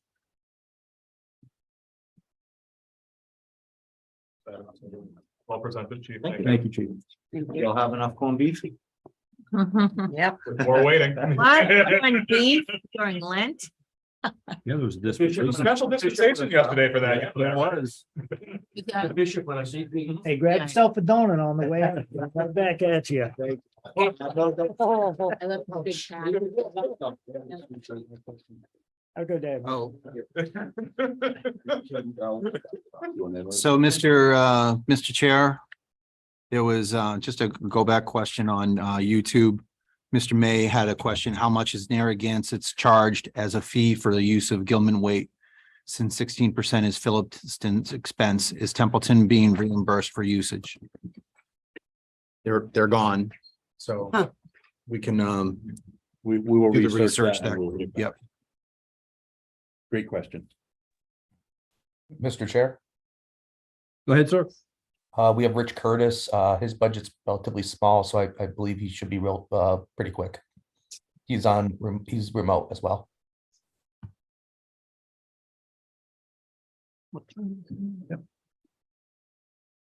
Yeah, let's go ahead and proceed with that. Chief, do you mind waiting just a few minutes? This will be real quick and short. No problem. Thank you, sir. Paper, page 65, electronic, page 92. Page 65 in our books, gentlemen and ladies. And we even adjust the clocks. Come on. I was gonna say something. 65. Hello, Rich. Hi, Rich. Hello, everybody. Morning, Rich.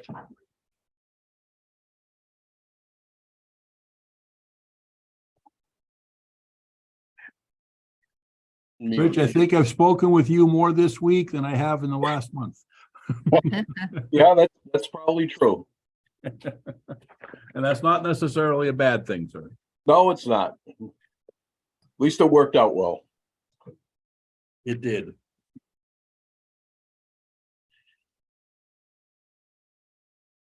You're up. Okay, I'm looking for my budget to actually stay exactly the same for different purposes. We have $500 set aside for training, which we haven't been able to do since COVID began. It's just been almost impossible to get. Hopefully this year that will change, we'll see. And then for expenses, other than that, we are definitely due for a pallet of bottled water. We're running low and it's getting towards its so-called expiration date. We'll still use it, obviously, for our own purposes there for fire and emergency management and CERT, but it won't go to waste. So we're setting aside $350 for that. $200 for office equipment. $200 set aside for miscellaneous hardware, lumber, batteries, etc. Our building is getting kind of old, and we are replacing things here and there, fixing things. And this year I added a $500 expense for EMD apparel. We have 4 of us that are working for emergency management now, and more we're getting out into the community. I just feel it would be much more professional for us to show up with something that explains that we're from emergency management.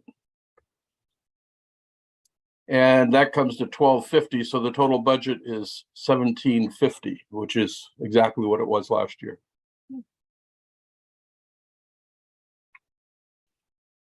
And it's noteworthy to add, you've secured another grant for us this year. Congratulations on that. Yeah, it finally came through. It took about almost 6 months, I think.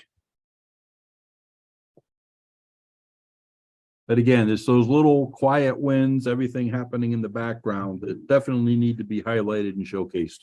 It's significant. 24,000, was it? No, 22,500. Thank you, Rich. And it's required. It was a requirement to have that. Well, this is specifically purchased. I mean, this grant was specifically written for redoing our hazard mitigation plan in town. Right now, it expired like 2 years ago, or almost 2 years ago. We don't have a plan right now that's active. And there are some grants that, if they come across our table, we're not applicable for because we don't have a hazard mitigation plan in effect. So this is real important that we get this done, and that it's $25,000 fee to get this plan updated and in effect. Yep. And that's what this is for. We have to pay a 10%, which is $2,500.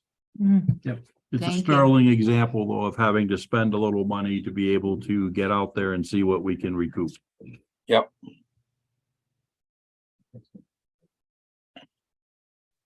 Very much appreciated.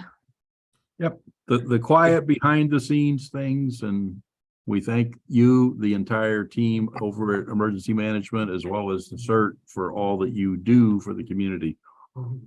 If I could just jump, Rich, thank you. If I could just jump Thank in for a second, Mr. Chair. Yep. So on the warrant, you will see that $2,500 for emergency management. So, but we'll discuss that at the select board meeting when we vote to accept the grant. I just want to note that that will be on the warrant as well. Thank you for that. Rich, great job. thank you. Thank Also, you, Rich. just so you know, there that account that had the 24,000 whatever in it from the COVID hours put in by certain emergency management, we're planning on expending that this spring. When I return, I don't know exactly what it is we're getting. We have discussed a couple of items, large ticket items. One of them being a good generator for the building, which is a small one compared to what we need for other things. But anyway, just so you know that money, we were given 3 years to expend it, and we're going into our second year here. So I just thought I'd give you an update on that. We are planning on expending that money for the most part this spring. We bought some radios out of it so far, so that's about all we've expended out of that money. Well, Very thanks good. for taking it seriously. Yep. Thank you for the update, and it's always more important that we spend down on it versus losing it and having it returned. Yep.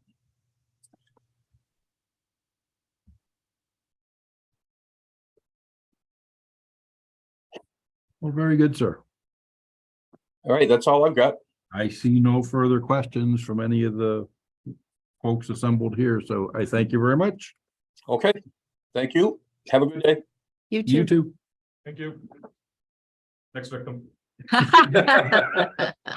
Let's see. Brings us up to the fire department. Chief Dickey, welcome. Folks, it's on page 57 in our book. Thanks. Tim.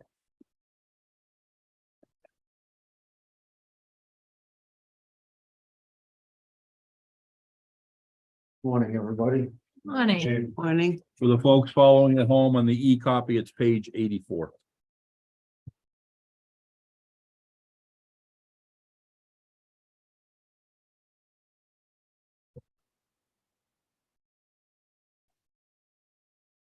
Set. We are, sir. Okay, so on first page for personnel, you'll notice a difference this year. Working with town administrator, we've broken out a bunch of the costs based towards being more fair towards from EMS towards town, actually towards taxation, taking more of the personnel cost out of EMS. The town administrator had me do a report for him, which based on what the differences in use for the personnel. And when we track the personnel cost for calls alone, we're up around 80%, would be EMS. But when you break down everything that our people do during the day, from emergency calls to maintaining vehicles, chores around the station, getting out in the community, inspections, things like that, it really comes down to almost a 60-40 split, really, with the higher end being on the ambulance side of it because of the call times and so forth.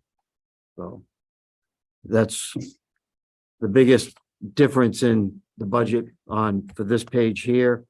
I was looking for a 7th person. Right now, we are at 6 full-time firefighter paramedics. Excuse me. I was trying to get a day position back, that we morph that person out of a day position onto a regular shift to help cover calls better. We weren't able to make that happen this year, so that's something I'm still hoping for to get in the future. Any questions for personnel?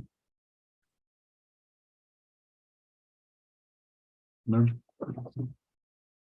If just a generalization, they say on your service provision data, ambulance is up to 1,000 incidents a year.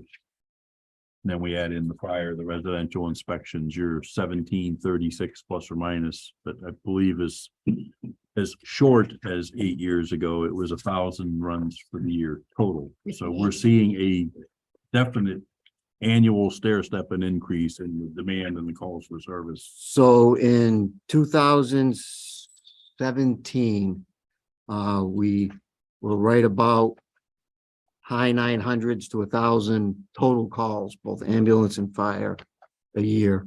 And since then, we have jumped up. Last, what you said here, we're up to almost 1,400, and then you add the commercial inspections. I did not do the math on back in 2017 what our inspection rate was back then, but we are, yes, sir, we are currently every year jumping up. Yep. And I just wanted to highlight that just for the folks watching, so they understand the demand and the increase in calls for service is there annually. You're not getting any less work year to year to year. no, sir. So account 5110, employee support. This is where you get the things, PPE for the personnel, the clothing allowance for the members, new employee physicals, things like that. Some of our NFPA testing for SCBA masks that have to be done every year.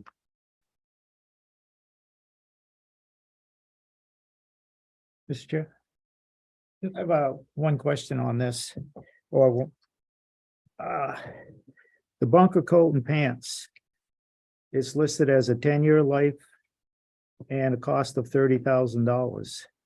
So I'm wondering why this is not in capital, since the bylaw says it's anything with a cost of 10,000 or more, or if the items combined will equal 10 grand and a lifespan of 5 years. My question, why did this not go in front of capital where it meets the criteria of capital planning bylaw? If I can jump in for a second, Mr. Chair. Yep, go ahead, sir.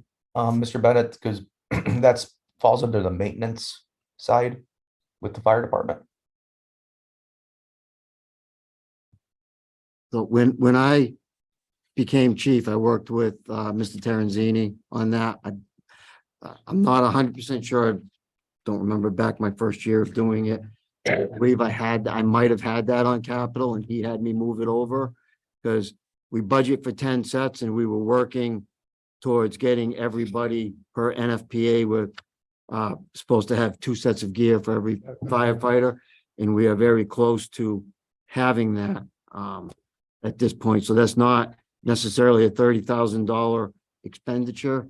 Each set of gear, pants and coat, depending on the year, and increases are $2,500 to $3,000 each per firefighter. And that, so going back then, that's the way that he had me, if I'm remembering it correctly, transition it into my regular budget because it was replacement items. Because it was what now? Replacement items for the individual firefighters. You have to pull it out. I said, but it meets the criteria of the capital planning bylaw. And we have these bylaws and these policies and these procedures for a reason, and we have a hard time following them. It just, It's kind of like the tanks, yes, CBA tanks too, they have a shop back, those are also were on capital. I believe. They Yes. were, yeah. that's they what I was- went to the CBA's, they went to capital. They did, Yeah. they did. But, and this is the same type of thing, and that's just my concern, my observation that we're buying things that meet the criteria of the capital and they're not going through the procedure. And that's how you get off track of things. So. And that's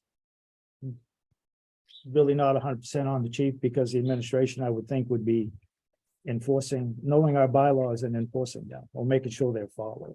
I totally Thank agree. you, Mr. Chair. I can definitely sit down with town administrator this year and sort that out and make sure that we're following the policy correctly for next year.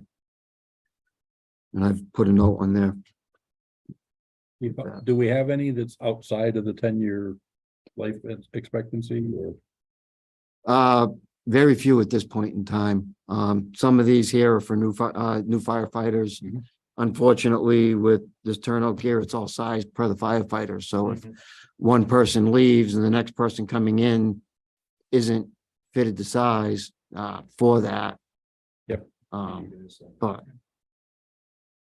it has taken my whole time here, but we have gotten to the point now where we're actually getting set to start rotating out the older stuff that was good back when I started, and everybody has compliant gear.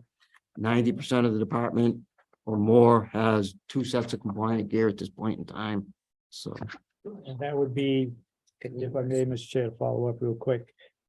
With the capital improvement, capital planning bylaw, again, a 5-year plan of what each department wants. We don't get in a situation where you had the SCBA's, they're almost all before your time, but they're almost all due to go, and they're not $100 a piece. correct. So if you have it laid out, say in fiscal 24, I need to get 5 sets of bunker gear or 10 sets, and then this year, I need to get this and then that. We can forecast what we need for money and actually set a budget. And you don't get stuck. Well, we can't afford it this year. Well, we can use this, stretch it for another year. It's just like the replacement of police cruisers. In the long run, it frees up money. and things run smoother, and you don't have to go scurrying at the last minute trying to scrounge something up if you plan. Thank you.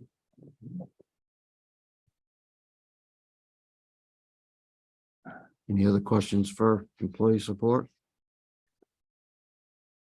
No, sir. Thank you. Joe. 5,200 purchase of services. So this has gone up a little bit. Some of the reasons is, we have the new breathing air compressor we were able to get a couple of years ago. It is off warranty, and they recommend having a service contract on it. So they come in regularly. They're supposed to test our air quarterly and maintain it yearly and service it and change the filters. So this takes the place of that. If we did not have the service agreement on it, there's not a huge savings on the agreement compared to not having it. The biggest agreement is, the biggest thing is they don't charge us for mileage and fuel and stuff like that coming out when you have the service agreement on it in advance. If we didn't have it and when we had them come in to test the air and we pay for everything in one shot like that, then they charge us the mileage to come out and things like that. They So catch the there's- small things, it turns into a big thing. Yep. So it is about money well spent. but Those compressors do have to be inspected and tested annually. annually, and the air gets tested quarterly, so. Otherwise, this is pretty much the same. It's all of our NFPA testing of ground ladders, hose. It's all the servicing of our fire trucks in here. We are seeing an uptick. So, we were able in 2019 to get a new engine, which has helped a little bit, but the other trucks are seeing higher maintenance costs as they age as well. Any questions?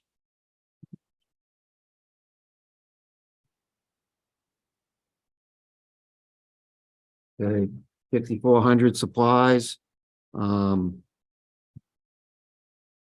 It's relatively the same. The big things here, helping to protect and we had it last year, well, this current year as well, trying to protect our small engines and stuff. We have changed to non-ethanol fuel on all of our small equipment. The maintenance on our saws and things like that was getting phenomenal. But with the change to the non-ethanol fuel and every saw, a piece of equipment like that has been serviced since, so all the carburetors have either been replaced or cleaned, so they've only seen non-ethanol fuel now, and it's making the equipment be run a lot better and be a lot more reliable in the field.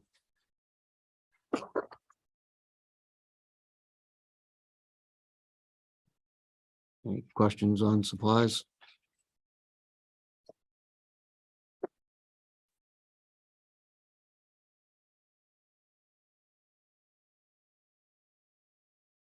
And so 5,700, the other account, we have our engine 3 lease, which if I remember correctly, this will be the last year of that lease, and then we'll own that vehicle. The 4-wheel drive tanker has gone through capital.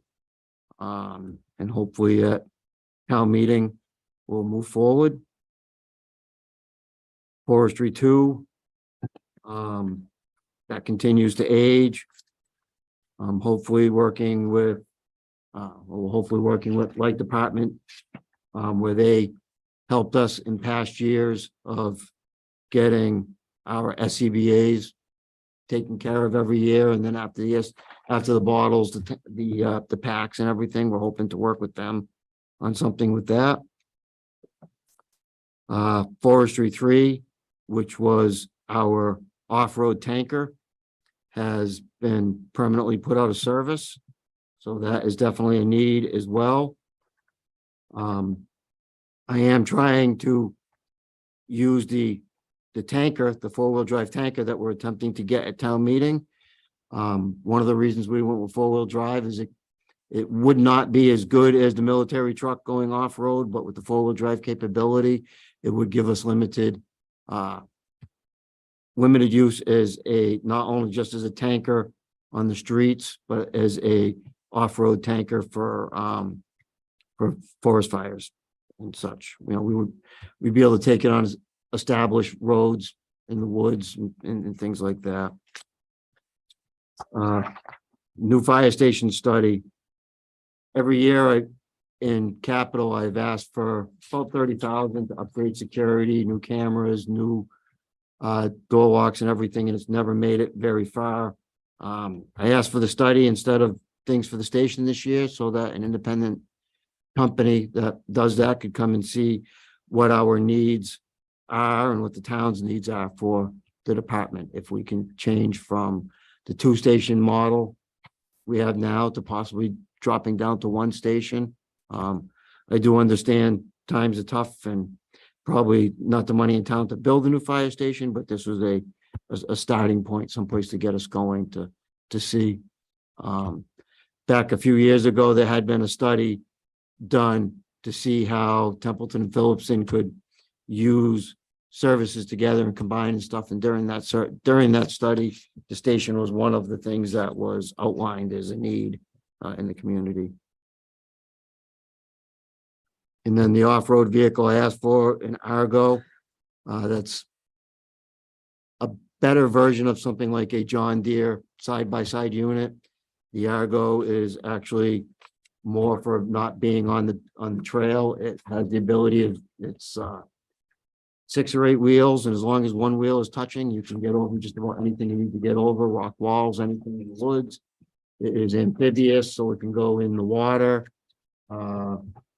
It can go out on the ice and things like that. It's a multi-use vehicle for both forest fire and okay, so moving over to the ambulance side of the house. 5100 account over there, you'll see a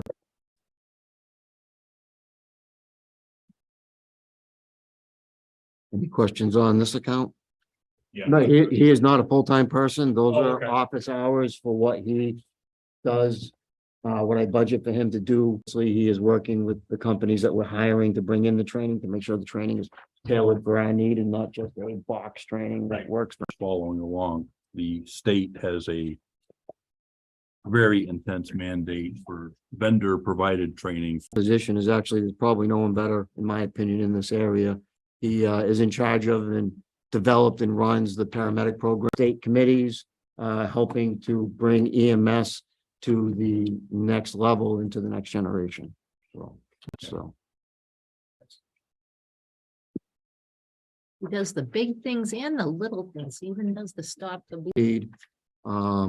And we're looking at bringing more CPR instructor personnel, CPR training and things like that. So we're all out in the community someplace. So having our employees with the fire department, and some of the kids, because of Red Cross requirements that were in the program, also went to the fire department. CPR cards, things like that. The big difference here is the last line item, paramedic and EMT, and it had one paramedic in it with a little fire experience. She left me up, and the person I'm getting set to replace her now, who was my only candidate as a application as we were interviewing him, he has no experience as a paramedic in the field. He also has no fire experience. It's happening in our community. It's happening in all communities. It's harder and harder to find that person, and other departments that I meet with during our regional chiefs meetings has taken to the point of having it in the budget to actually, if you hire a basic EMT for a position and they are willing to go to school, to make an arrangement with them to help pay for school. So that's what this is. It's something that I hope I don't have to use. I hope that when we have positions open in the future, that we can find the right person with the right training.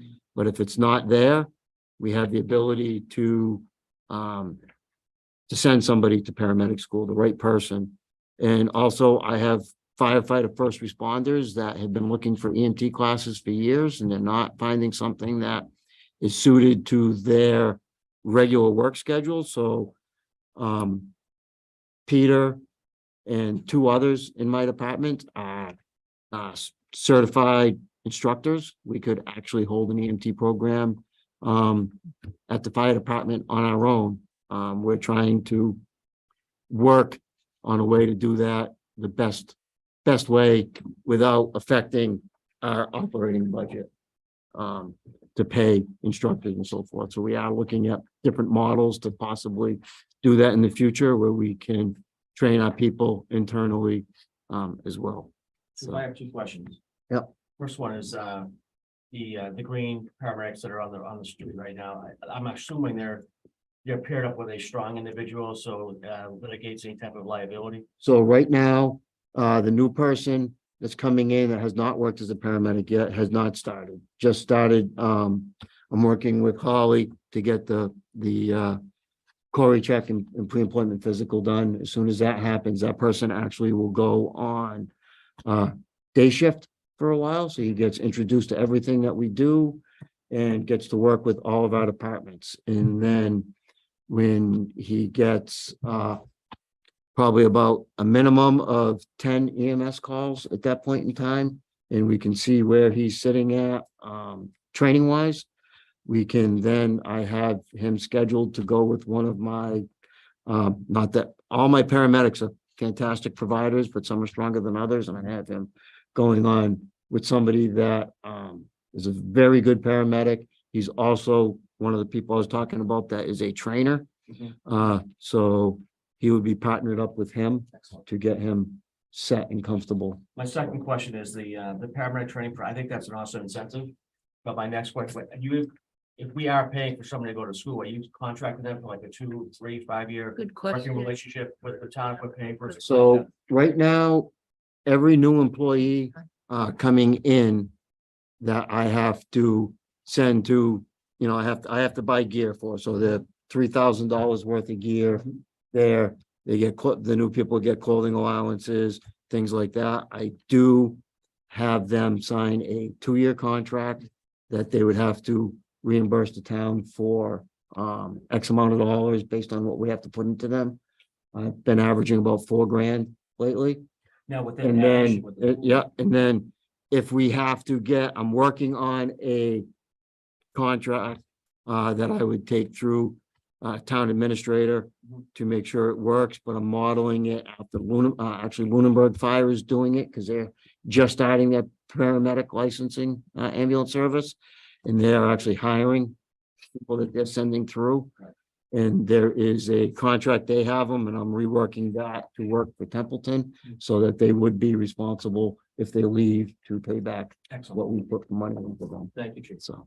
Good Chief, thinking. I love the proactive approach. I love the leaning forward and, you said it, but it's not only a regional and a state problem. This is a nationwide problem. Yes, sir. Got to take the 5,000-foot view on it. And we're not alone. It's everybody. It's so many demands on time. And we look at how many of our public safety folks do have a part-time job somewhere else. What is the availability? And it's been a problem for a number of years. It's now coming to a head. Probably 80%, and I mean, I only have 6 people, but probably 80% of my full-time staff have other jobs elsewhere, being either teaching, working at a different fire department or a private service. So it does limit the availability for callbacks and so forth greatly. And anytime somebody calls out sick, is out for a vacation, leaves a shift sick, it's very hard to get that position filled and to maintain minimum staffing.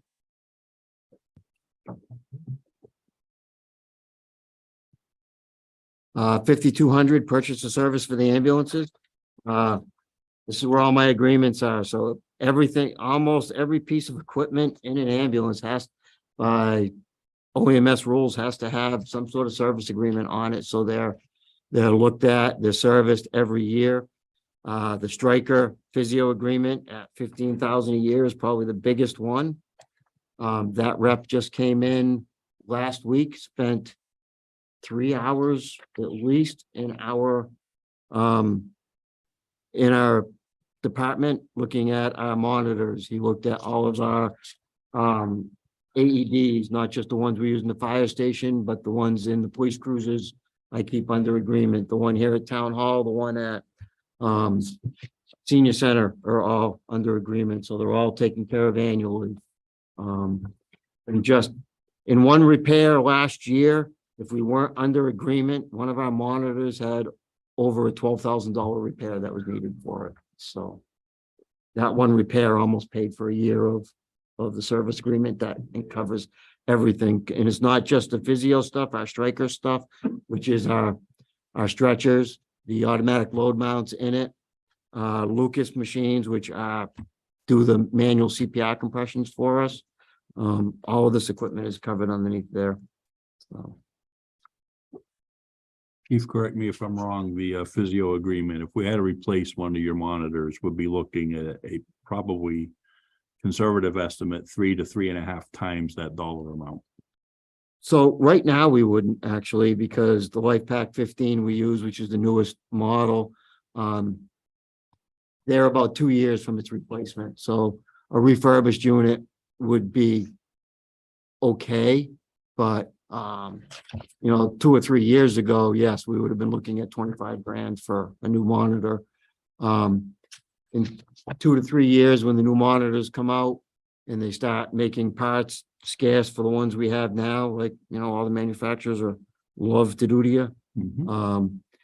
I can't even guarantee, when Chief Laporte bought these monitors back in 2012 or 13, I want to say they were somewhere around 25,000 each, and they're just going to be way more than that this next time around. And these monitors have not just quality capability, but also electrical pacing and also symmetry and all that stuff, correct?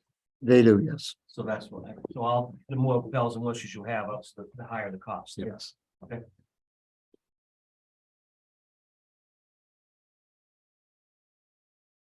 Any questions on anything else in purchase of services? Chief, I get a question. I think it's more for Adam. Request versus recommended. I see the difference between 127K and 115K. I just can't see where you made recommendations for just some reduced funding. That's the formula I used, and I went over with the chief, and he's able to make the purchase of services work with that number. That's your lump sum disallowed in that category, Adam? Correct. 12,940, is that the question? Yep. Yeah, that's based on my formula and the chief indicating he can make it work for 115,000. Is that your question, Mike? Yeah, I mean, the 5,200 is itemized. So I go through the request, I see, ambulance reporting software, $8,000. And then you recommend $8,000. I just, as we're sitting here going through trying to see the methodology, I didn't see, other than you saying that there's a formula, I didn't see where. Maybe Yeah. SSG, Where's the reduction? maybe SSG. Well, so the chief's looking at it as his request. He can take the 12,900 hit, but he's gonna have to go back. And redo this. I mean, I can help with that a little bit. I mean, yes, the 128 roughly, is everything we asked for, the almost $13,000 and the lump sum disallowed. There are things that I mean, it may be less, it may be more, I'm not sure, but like our coastal medical billing and is all based on past years growth. Okay. But it may not quite hit that mark too, because they're on a percentage. of Okay, what so we do. Adam's agreeing with your line items. You basically, these are the estimates for what you're gonna bill. So as it shakes out in the wash. Yeah. My answer's, that's my question's totally answered. Thank you. Way to go, Mike.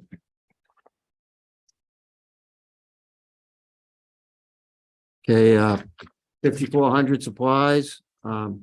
This is all of our ambulance supplies. It's also we've added some office supplies in here because there are things at the office we do in the office that will be work for the ambulance as well. Our medications, our narcotics, all of our EMS supplies and so forth. We have any members, agreements with local hospitals to replace 1-for-1, especially medications and narcotics? They do not replace. So for narcotics, we have to get all our narcotics from Haywood. That's part of our agreement with Haywood. Right. But there is no 1-for-1, so So they bill us. we get billed for everything. If we use it, it gets billed. We have to go back up, we have to go up to their pharmacy and purchase the new one. If it expires, Yeah, back in the day, we used to just people 1-for-1, but. Yeah, they've really got, the industry standard, the hospitals have stepped away from that. There's a huge liability to the hospital itself. Understood. Okay, I was just curious. there used to be some minor things that Haywood used to do on the 1-for-1, or the patient would get charged for, and that's all kind of gone away. And Thank you. Good question. Mr. Chair, may I ask, can I just get an update on your medical supplies? Can you just elaborate on that a little bit on that budget? on the medical supplies. Yeah. So that is everything from Band-Aids to saline, to IV bags, IV needles, to anything, supplies that we use in the ambulance. And where do you get that number? I mean, that's basically what, We close every year? so- or- what's happened, we go through what we've purchased in the past, Mhm. to see where we are from year to year. But, and actually it is almost a 1-for-1 item. Haywood, we can get some of our supplies there. Mhm. Sometimes Haywood bills us for them, sometimes they don't.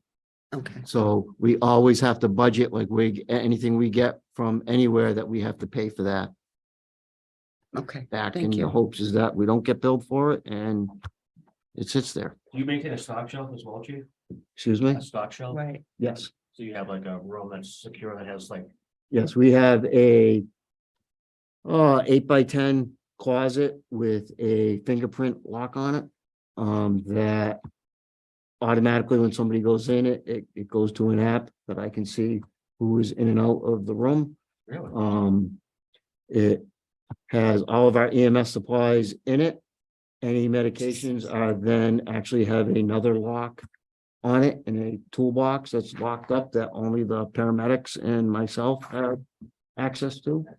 And then our narcotics that are in the trucks are all under a, it's called a narc box safe. And every person that has access to that has an individual code, and it all goes up online so that we can see who enters it, when, and how long they were in the system for. Excellent.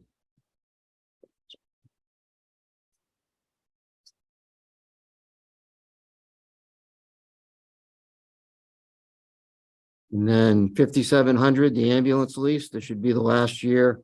Next year should be the last year on that ambulance lease, and then we'll be looking at the following year budget for another replacement. And what is it good for, what, 5 years, chief?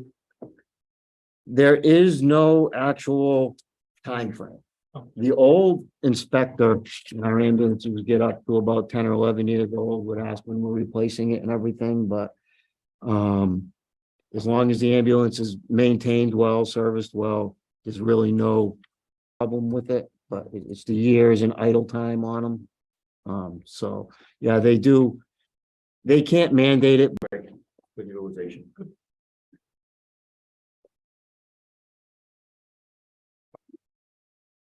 That response.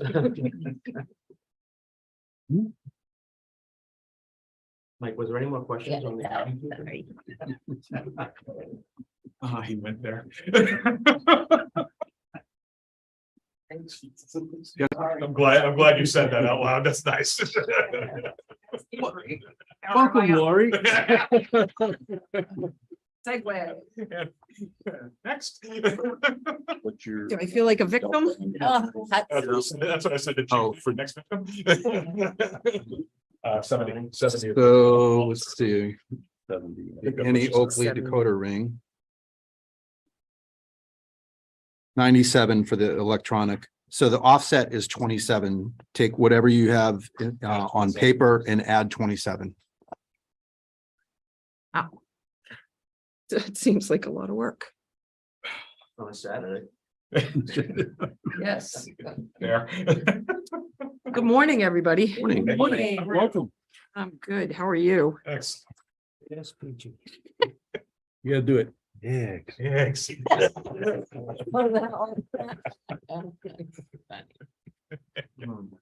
I don't have to play catch up for you guys today. No, You No, guys you're are- good. right on time. go fast if you want. We're trying. There really aren't that many changes from my budget last year. So if you go to our personnel, the major change that we have there is that our administrative assistant, who is also now our conservation agent, we're doing 27.5 hours for her, and that includes 8 hours per week for CPC, which she has been filling nicely. Other than that, I'd be happy to take any questions you might have about the rest of it. There are no real changes. We do alternate inspectors, $75 an hour for 20 hours, because I never know if a person is going to need to cover for me while I'm on vacation. That would be calling in a Board of Health agent from another town. You go on vacation? I try to. Is that okay? I try to. Second. So, That's awesome. and honestly, that's kind of, it has been in the past a small buffer. With our lump sum disallowed, there's not much that Adam recommended on this, but that's what I have for you there. Employee support hasn't changed that much, other than stamps keep going up and mileage keeps going up. Actually, this is training for the most part. With the MAC training, that's the Massachusetts Association of Conservation Commissions, and they have been utilizing that. We pay dues to them. They provide a lot of support. It's the same dues for MEHA and MHOA. Hopefully this year we'll get to go to a conference. The $900 that we've set aside year after year was kind of not utilized for the past 3 years. Thank you, COVID. Yep. And we can definitely work with the lump sum disallowed of $393.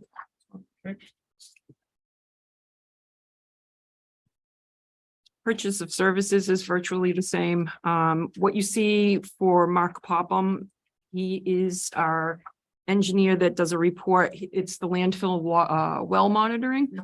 So we're only required right now to do it once per year, and Mark does a great job of doing the report and getting it into DEP. So they're leaving us alone. We did correct a couple things this past year. We had to fix a vent, and DPW cleared the swale for us. The things that you see for the Gardner News, that's becoming a bigger issue, because we have to certify everything that goes out when it involves violations and things like that. So that did go up a little bit with postage. The MRPC is the help that we receive from them every year. We estimated 2,900. It actually came in at 2,899. So we were close on that. Right on. Land cap mowing, we do twice a year at about $1,000 a pop. And our guys can't do that. Years ago, there was and I can't speak to this very well. Years ago, we tried to have them do it, but it had something to do with having more than one job in one multiple departments. Oh. Can anybody help me on that? Okay. Made the lead around versus highway and all that. Yes, Get enough people. Yeah, you get They're also into understaffed over there. you do get into a challenge, multiple jobs, multiple pay scales. You have to declare one over the other. There are a bunch of disclosures have to be filed. and, right. Okay. The state has a ton of rules that surround and circumvent. So that started way back in 2007. Okay. Okay, no. So we do have. Great question. We have a local company that does it though, so we kind of keep the money within town. We did ask for an increase on pest control. We had more issues with beavers last year. It also provides money if we have to have anything tested for rabies, so. And wetlands consultant. We've used it and we haven't used it. I would hate to see it disappear, but that's kind of our buffer for the lump sum disallowed.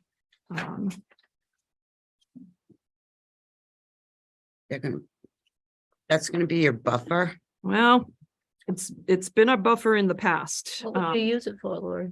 So That's too bad. I hate to see that go as well. say if there's a project in town where, We got one coming up. yeah, We have a big one coming up. Yeah. Okay. Good to know. it just covers if we have to hire someone to do a wetlands, like a peer review. Yeah. So somebody yeah, comes yeah, in with a that's what I plan and was we kind of wondering. disagree with them and we want to hire our own wetland specialist.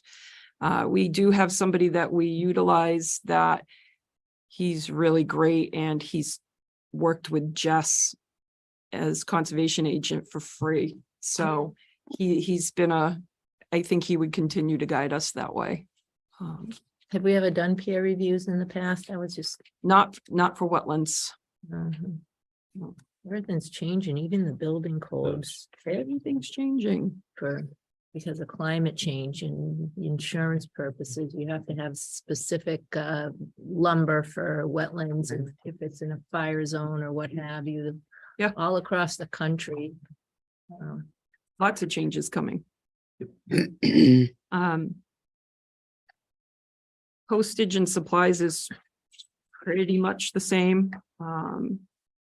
We have been able to save a little bit of money just by doing a lot of things electronically. But unfortunately, in our department, we do go through a lot of paper, a lot of envelopes. Intergovernmental, nothing. Okay. And other, nothing. So Okay. I'd be happy to take any questions. Sure. It's not really a question, but it's a comment, and it's probably something that we, as the management of the town, should push, follow up with our legislatures. And we did it with the advisory committee bylaw, taking away that non-required by state law hearing that we used for the pre-town meeting that we used to pay to the Gardner News, Yeah. which, what is the circulation? Oh, If we zero, could I get agree. this To the legislature to change that law, which is I think, kind of a bygone era. To meet the requirement of posting and notification, if we could do it electronically on our website. Uh-huh. I'm not sure what the circulation of the Gardner News anymore. When I worked there, it was like 8,300 papers back in the 70s. It's not bad. I don't know what it is now. I It's don't not even know bad. what the Worcester Telegram is. But to me, that's an outdated, antiquated requirement that they make. And if you look at the cost, it's a legal ad and the cost of the ad is whatever it is, and you have to do it because of the Right. law. So you can't do nothing about your budget spending now, but looking forward, we'll get our legislators in here and our membership in the MMA to push for that. That'd be so we great. can get that changed, because, and that's not y'all, but you have a lot of requirements. You know, our department has a lot of, We have, you have a public hearing, you're supposed to advertise, and that just. The newspapers say hey, it's a legal ad, it's Right. $700, it's $700, which makes no sense. They're a couple $100 a pop. It's something that I think we need to work on as management and That'd be administration of the town, because. I think more people would see it on a Board of Health Facebook page than they would in the newspaper. For sure. I would agree with you on that, and I think we get more traffic via electronic More methods people would nowadays than we see would it. via the paper, so. And that's the whole idea behind that was people would, back when everybody read the newspaper, Board of Health having a hearing, that's my street, I'll go it. Now who, Well, and to be honest, word gets out anyway because the abutters have to receive a notice and telegraph, telephone, tell the neighbor. That happens electronically now rather than, again, I just think that's something that we could work on, legislators, see if they could Yeah. get that. They're changing all kinds of stuff. The DOR is proposing new amendments, the recent budget amendment, they're affecting revolving funds and freeing up stuff and doing things. So it's another thing I think we need to go after and That'd be great. try to get it changed. It just save all departments. A lot of people. money. Bring us into the 21st century. And I can already hear the first Yeah. argument. We've done it this way for 200 years. We're gonna do it for Yeah. 200 more. I don't agree with that. Kids could go to school via, Yes, we did. so, Some of the old ways are great and I would fight for them, but some things you just need to say, I agree. It's fine. Yep. Great job. Thank you, Lori. Thank very you, much. Lori. Said that everyone has come in. Yeah, we know. Thank you very much. Have a great day, Lori. Have a good afternoon. Thank you. So get a little break. Next. Sewer, and they're on the schedule at 11:15. Oh, so we got a break. We have a few moments. Okay. He is on there though. I'm here. Can you hear me? Hi, Jeff. How are you? Good. Can you hear me? We can hear you. Do you mind if we take a 5 or 10 minute stretch break? Oh, by all means, go right ahead.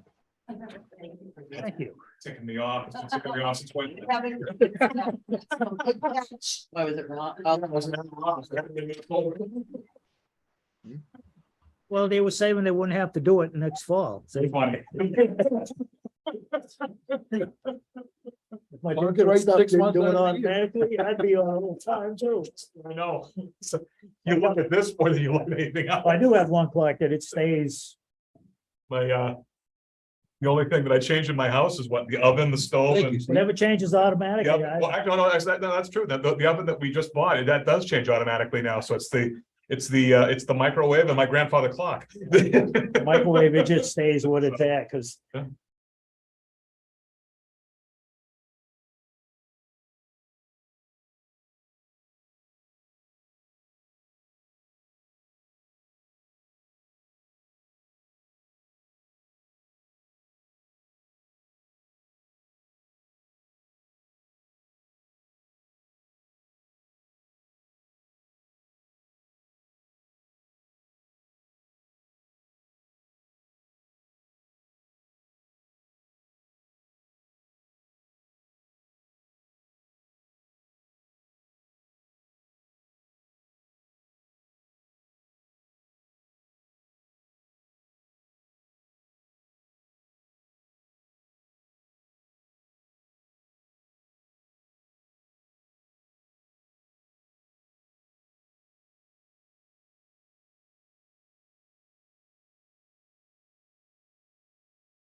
recommendation. When we come back, if you say, you know, if you wanted me to just catch up with everyone. Okay. We back? We are back. Hey, Mr. Chair, while we were on our break, I noticed that Mr. May had some more questions about the turnout gear. Getting in down there. So he had questions about the consistent purchases over the years. So we have his Gilman weight question and we have the turnout gear question, but I'll collect those. And they. You're gonna read those questions aloud? Well, he had the Gilman weight question on the interaction with the school district. So we have that question. And then So. he Point of order. Still swelled up a little bit. but Point of you order? I can't see it. okay. says Oh, wait. It's probably healed up, but it can't really see it. Tim, do you want me to make a note to print that out once? Yes, if you- That would be great. That would be Because I was just gonna write them down. Are we live? We are. Yes, we're live. So, John, to answer your question, he had the Gilman weight question. Holly's gonna do the download of the comments afterwards so we can address all the questions. Then his second one had to do with the turnout gear. It was, why are we consistently buying 10 per year? Yeah, that was the agreement, wasn't it?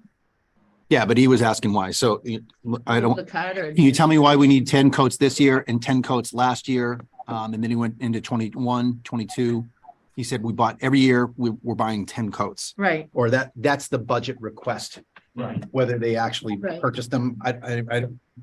It goes into also that lump sum disallow. We're not 100% sure where they are earning back their, like the chiefs explained, Sea Coast or something coast. Coastal bill, yeah, that was 24,000. It may be less. That just, it's not that doesn't appear, Or could be more. or it could be more, but that's the discussion that he and the town administrator had. So just to kind of understand those. I also agree with Jeff. I think, that should be a capital asset. If we're replaced, we should have a 5-year plan on that stuff, just like the SCBA's. And any other equipment that meets the criteria and the guidance of the policy of capital planning. I agree. Okay. And I'm sure. Mr. That's a Mayor will also- 30, that's 30K. Yeah, it was 30K. I'm keeping some running notes for budget recommendations as we go through everything. So that was one of them, was to move that cost. Adam has a. Go ahead, Good catch, by the way. Adam, go ahead. If I heard the chief correctly, he did mention, I believe, that was presented to capital years back, so. Okay. Noel and I mean, if committee participation remains consistent, then Noel and I are making the mental bookmark. Yeah. Hi, Jeff, you still with us, sir? Yes, I am. All righty, we're up to your portion. Folks, this is in our books under tab 8. The pages are not numbered at this point. Where would you like to start? Under 6 for me. 6. I'm sorry, tab 6, I looked at something and said something different. Thanks, Jeff.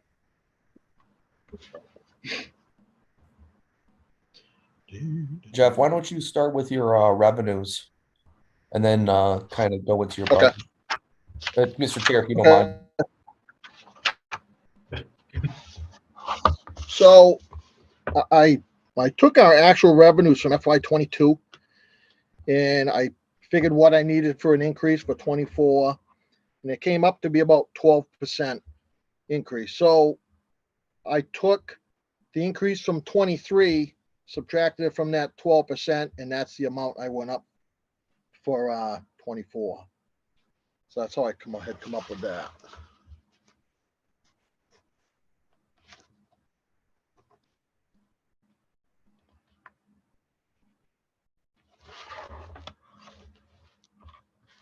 Any questions on that? Just to clarify, Jeff. Yep. We're looking at your approved sewer rates for FY24, and that's how you came up with those calculations? Yes, I took 22's actual revenues. I figured what I needed for this coming year. It was 12%, so I deducted the increases from this current year and the balances into 24. So for step 1, you came up with a 5.5% increase based on that is what you're looking at. Right, yeah, Okay, 23, the remainder of the 12% is in this year's Okay. already. okay, So people they're not seeing a 12% increase. They're seeing part of it is this year and the rest is 24, okay. basically. Any other questions with that? Thank you for that clarification. Sure.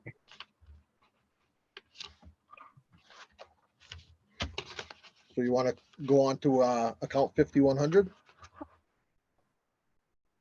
Yes, please. Basically, it's just the step in increases in that. That's pretty cut and dry on that there.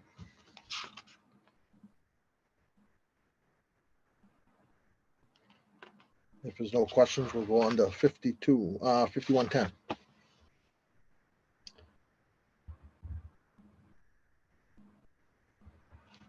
And then on the employee support, it's the same as last year. I believe the same possibly as the year before that even. That it didn't change at all.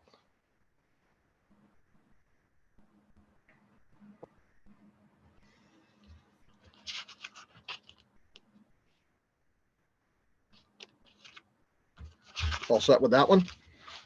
Yep. Alrighty. On 5200 services, I did drop legal down 5,000. Me and Adam had added 5,000 to that for the issue of Crotty Ave sewer station. The land was on Seaman Paper Mills land. So we had to have a lease drawn up, which I actually just got a copy of it signed by Seaman Paper Mill last night. So that'll go to the sewer commission meeting in April to be signed off. So we'll have a 95-year lease with the paper mill for that pump station for $1 a year. So I deducted the 5,000 that we used for that out of that because I moved it elsewhere basically. And then we went up the Gardner treatment cost, 7,000 because we were over that last year. Lab testing went up pretty much, costs, inflation, all that. Hopefully if we fall under the general permit they're putting us under, some of my testing is going to cut back.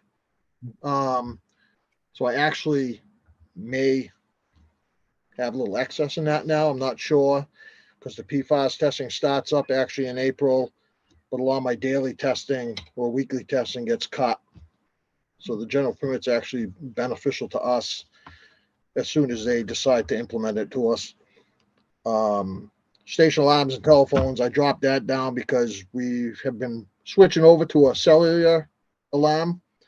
So we don't have as many phone lines in anymore. So that's actually gotten cheaper for us. And office contracts, we went up because of costs basically. And pump station contract service, I dropped down a little bit.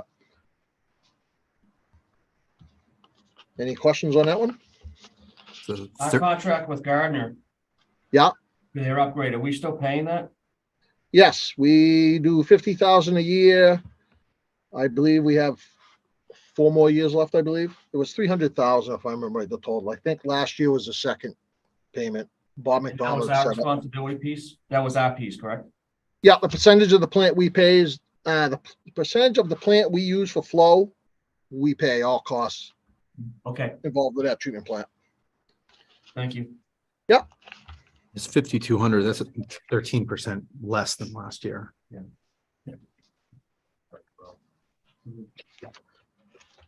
So then 5,400 supplies. Heating oil went up. Chemicals went up. Pretty much same story. Costs. Chemicals can vary anyways. Mother Nature dictates kind of how that plant runs a lot of times. Sometimes we use more chemicals than others, but the huge jump is basically costs. Only 3%. Pump stations, I brought that down a little bit. Biggest problem, pump station got replaced a few years ago at Pleasant Street, and that's where a lot of that would go. So I brought that down, and lab supplies went up for same reason as chemicals and heating oil. Everything's gotten more expensive. But hopefully that will be good too. With the less testing, we'll use less supplies. Any questions there? No. All right. Intergovernmental. Station electricity, I went up. And gas and diesel went up because of cost. Station electric, we were a little over last year, so I bumped that up. Gas and diesel, obviously the price of gas and everything. And the 2,500 on OPEB, we brought up, me and Adam had talked about it. It hasn't gone up in a long time. So we basically asked if we could bring that up a little bit, just to kind of cover the costs of that and all that. It's only a 1% increase. So then on 5,700 is basically the Crotty Ave pump station replacement, which will probably go to fall town meeting. So it's approximately 1.5 million. We don't have a firm number yet. We'll have that. Well, probably early summer, late spring.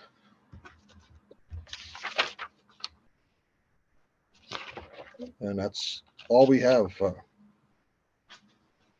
Mr. Chair, Adam has his hand up. Go ahead, Adam.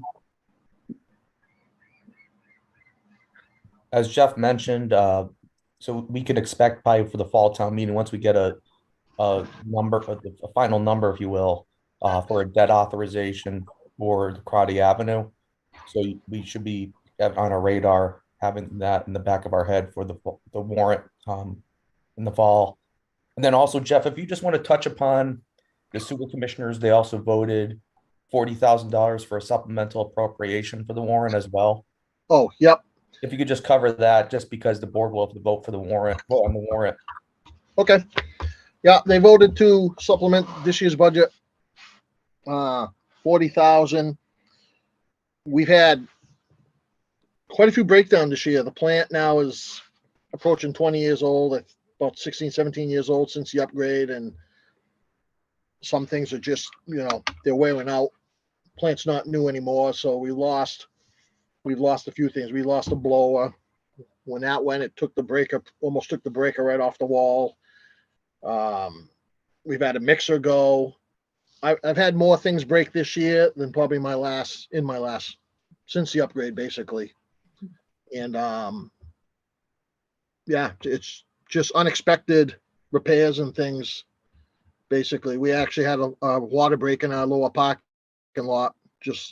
That was Friday. Saturday, we lost the blower, and 2 days in a row, I probably spent, I don't know, $6,000 or $5,000. I don't have the prices on, the bills on them yet, but, and I just got an email from the EPA for the phosphorus testing for the river. They wanted the plan, so I did up a sampling plan and sent it to them, and they sent me back that it wasn't even close to what they wanted. It's going to cost us about $8,000 with the engineers to do, because it's a plan that is so involved that it's way out of our realm. Wow. So it's unexpected stuff. A new permit came in, and now a lot of this new stuff's getting implemented, and a lot of it's engineer involved, and basically, and costs, basically. So that's the whole reason for that. Instead of going over budget and having to pursue it and, back feeding it in the fall. Then also the roof, Jeff, as well. Yeah, and then also our main building has had roof leaks since the day I started there in 1990.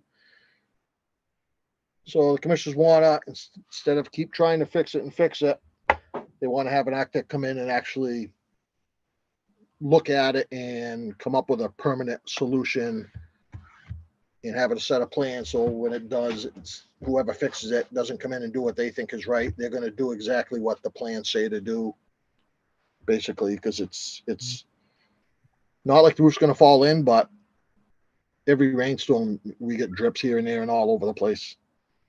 Is there an estimate? Not yet. Okay. The architect hasn't even looked at it yet. When is Pleasant Street done? As far as. When payment? was, I'm not sure. I thought it was full, I want to say 20 or 40 years. I'm not sure. It's gonna be in the dip, right? It's a ways down the road, I believe. Okay, and now we're gonna, now potentially we're gonna do the karate ad, which is gonna be another 1.5, 1.7 mil. As well, correct? Yeah, the Otter River Sewer Extension, I believe, comes off the books this year, and that was about 30,000, I believe. Yep. Their last payment was this year, so that will not be in next year. So hopefully one will catch the other one.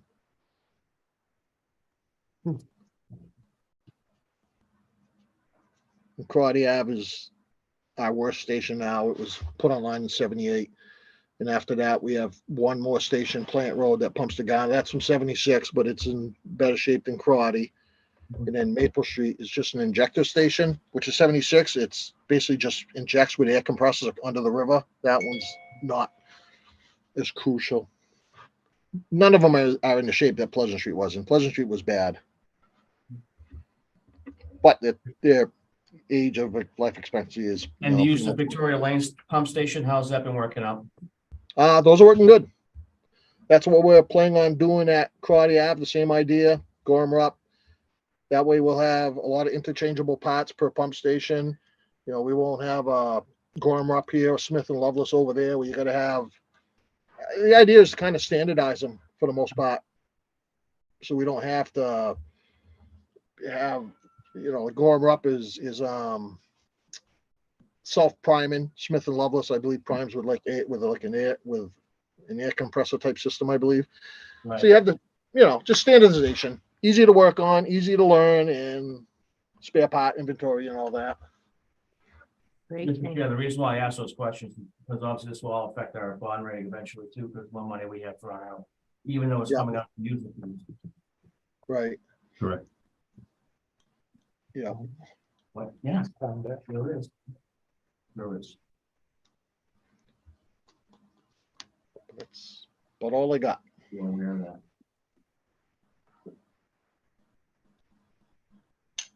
Thank you, Jeff. Yep, no problem. Any other questions or comments from any of the members? Nope. You good?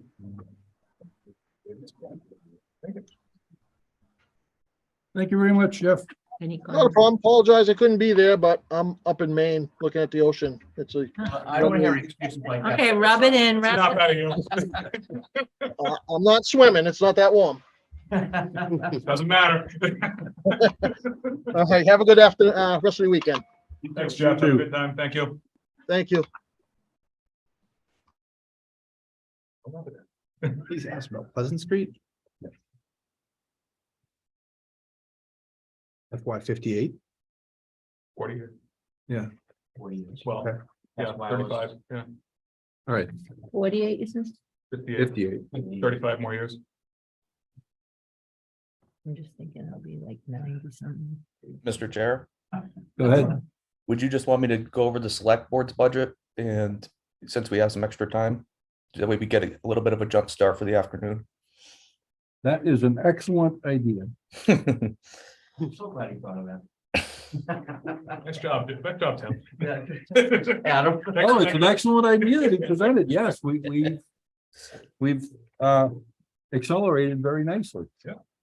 Yeah, I think this is the first year we're actually on time. Not early. Oh, man, you had to say that. Just had to go there, didn't you, Adam? Yeah, you had to go there, Adam. Had to Thanks. say it. Hey, it's a compliment to all of you. Page 2. Yeah, Things you never you take. jinxed us. That's correct. So page 6 in your budget book, select board personnel. All right, here we go. 6.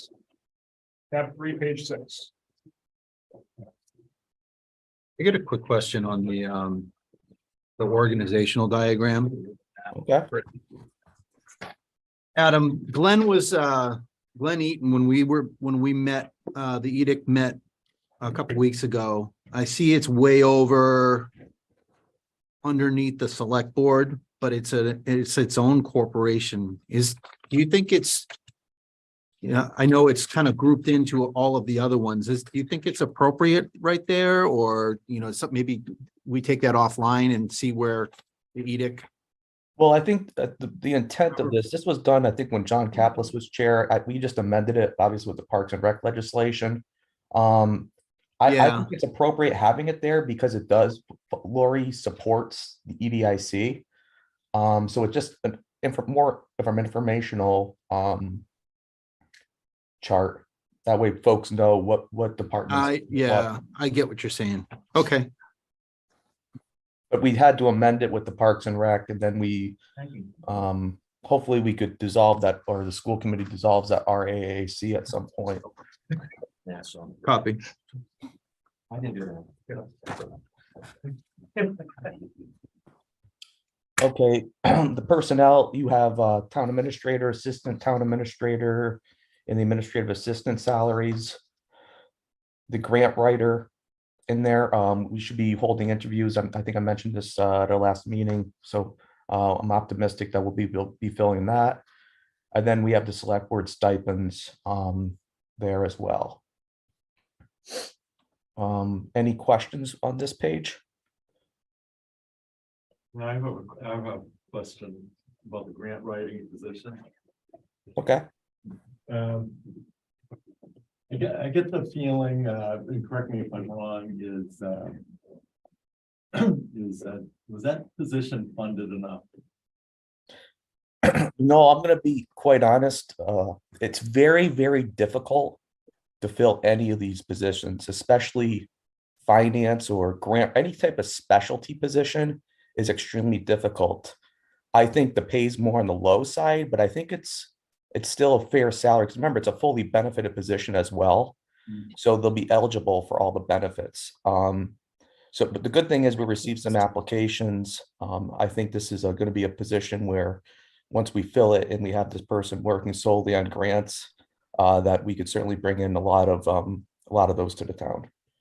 So basically, I don't think the salary is a big issue. I think it's more of it's very difficult to fill any of these. Mike and I and Tim, I think, was there too at the MMA, and all these municipalities are struggling. It's really difficult to find people for positions. Nevertheless, I mean, qualified people. Yeah, the pool of candidates just does not exist. That is a statewide concern. But as far as the budget for it, I feel that it's too small as well. I mean, I wish it could be a little bigger. You might get more. Is this factored on the entire Interest. year, Adam, or is this factored on the 6 months and what we originally proposed? This one's for the full year. He's doing But remember, on your intergovernmental as well, you folks, I'll get to that page. We could certainly transfer money to that as well. So if it does become an issue, there's a backup plan. I think, and like I said before, I think if we talk through these things, hope everyone's got their pencils out, because at the end of the day, we may say, here's a great idea, Noel bringing up that this is underfunded. As we talk through, we're earning money and we're also seeing where we want to spend more. So that's definitely one that I took a note on. Thank you. Moving to any other questions of personnel?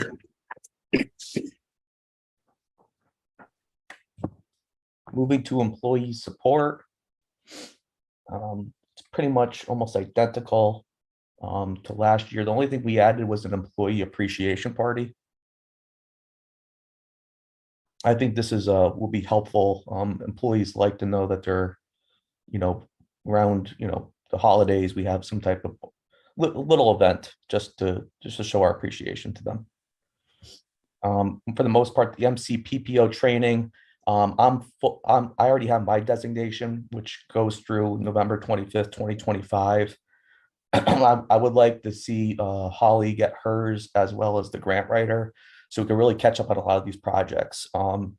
I do the best I can, like with the bid documents, getting out all of them, and the board sees we're getting quite a few across to get into the finish line, but we really need to have the that training in order to make sure that we're complying with Mass General Law 30B and the like. So it's just that I'm the only one that has that designation, so I have to really review everything, which Shouldn't takes be. quite a bit of time. Any questions on this one? And I do want to compliment Holly because she has been very helpful getting quite a few of these bids together for my review. So I do want to recognize her work. Thanks, Adam. You're welcome. Any No, questions that's on employee support? And another thing too, I think in the future we'll have to look at is the MMA conference. That's getting more and more pricey. But I think we'll be fine for this fiscal year 24. I mean, that's a very important conference for us to go to. We pick up a lot of information and it really helps us when it comes to bylaws, policies and the like. 100%. Yeah. no, Adam, I just have a question. Do you think it would be advantageous for like a advisory member to be trained as well? Just to have the knowledge? On MCPPO, Yeah. the only concern I have with board members doing it is that's really an internal function in our office. Remember, with the department heads, they know like 10,000, they come to me. They know it's already instilled in all of them. Right. Because you remember, I think John, you were there when the town got into some big trouble with purchasing. I think it even showed up in our audit as well. Yep. I think we've come a long way. We tried to break it up, but it didn't work out the way we wanted it, I guess. You can't do. It's training. It's training. It is, it's training. You That's guys all have a it is. budget. That's all it So, was. Yeah. It's just, it was just it's a thought, you know what I mean? It's just a thought. Thank you, Right. Bill. I didn't, when you asked the question, I didn't think you were gonna like barge down his door and say, give me half of what you have. Right. It's basically a window into, what is the process or Right, otherwise. exactly. So you become a more informed board. All under the 30B umbrella, so we Yeah. have, so if we have to do other recommendations as the advisor, we can do that with full knowledge of how we're supposed to work the process. That's all. Thank you, Adam. You're welcome. And I also want to note too, like the bid package we did with 10 Pleasant Street. That one was that was shared with the board, the department heads. Everybody had input. That was a really, so when we went out to bid for that one, we got, I never did a demo project before. So Bob came in with some good ideas. Some of the select board members talked to me about it. If when in doubt, you just double check. That's the key. Yep. Thanks, John. Thank you. I learned my lesson. And then you see the couple sheets there that shows the MCPPO program. And remember too, I think Tim was on another one with me with the MCPPO program. What was the ARPA one, Tim? Yeah, one of many. So, I mean, the Inspector General's office does offer some free trainings. I think Jeff shared a link to one before as well. So whenever you could take advantage of those, I think those are helpful. It's a good while we take advantage of this. It's free, Purchase of services. right? Oh, sorry, Julie, did you have a question? No, all set. Okay. Purchase of services. This is predominantly for our legal for services. This budget could certainly fluctuate. Sometimes it's quiet, sometimes we get things that town council has to work on. So I think that's an appropriate amount.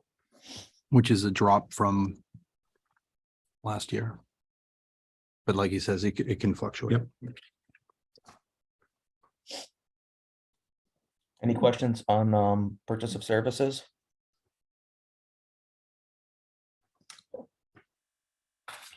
Moving on to supplies.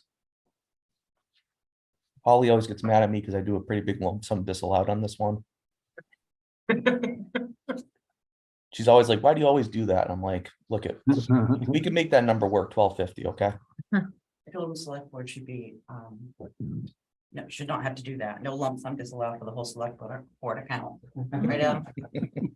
I'm fair across the board. Yeah, so but this office supplies, it's for our office. Let's say we get a new board member, they get the name plate, things like that. Any questions on that one? Moving on to our 5,600, I have $50,000 for reserve for equity, merit, and COLA raises. We successfully negotiated all our union contracts, so this will be for non-union employees. Because we know many of the all the unions have been successfully bargained. And then There's money in there? 50,000 seems pretty low. actually, this is one of those where I researched it and I looked at it, and I think 50,000 will work because we don't have the union folks. And then also this goes in front of the board after I do the reviews. And then they transfer the money. So I can't, basically, this is the account I can't take anything out of, or I shouldn't say take it, transfer out of, I should say. Like all the other budgets, I could transfer money, all the other sub accounts, but this one I can't, the 5,600, because this is strictly for the select board. He used everything in 23. Okay. There's $4 left in it. Okay. Good spend plan. What was 23's, 50 as well, or is it? I don't see it because it was transferred out. Okay, I'd have to look up the last budget book. okay, no worries, fine, no big deal, No worries. I'm sure it's around the same. more than likely. Any questions on intergovernmental? Okay. And the last ones are other, select board other account. This is for like our Massachusetts Municipal Association subscription, our annual report we do, the voters guides. Only question I have, and this goes across board with all departments, the projection on postage. We've seen 2 increases this year. There are many more proposed. Is that number actually enough? I believe it's enough, Tim, because I do a lot with email. So Yep. if I could email, I will email. Holly knows I don't like spending anything on postage. I could avoid it. Yeah. But what we'll do, like certain things like that grant that's going in front of the select board for acceptance this Wednesday, that Rich secured, the hazard mitigation one.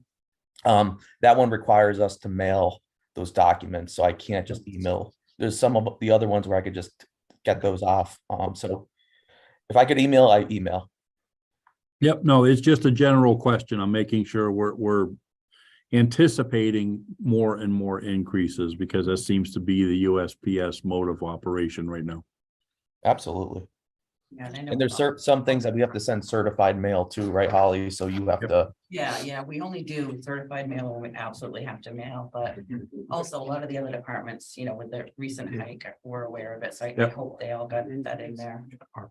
And even a home buying stamps just for Yeah. the house. It's like, holy cow, are you kidding me? I'm trying to find a scenario for doing it with the kitchen. Thank you for that. and if Holly's gonna take the IT one, she's like our IT expert. I have one I'll question. have her The present that upgrade one, of the Mr. town, Chair. upgrade of the town common, you have it as capital planning? Yeah, that one is in the capital. I'll go over it. I could go over it there. Okay, because the only question I had was, I know there was granite curbing that was maintained and sustained by the town that the state gave us. Do we still have maintained that? Do we have to maintain granite curbing? Yeah, we had granite curbing that was given to us by the state. I will have to check with Bob on that, John. Thank you. No other questions. Thank you. Welcome to the hot seat. Yeah, Yeah. the IT budget. Okay, so Comcast on the first line has gone out quite a bit. In the process of, like with any of those companies, you have this 3-year contract, and then all of a sudden it goes up $40 a month.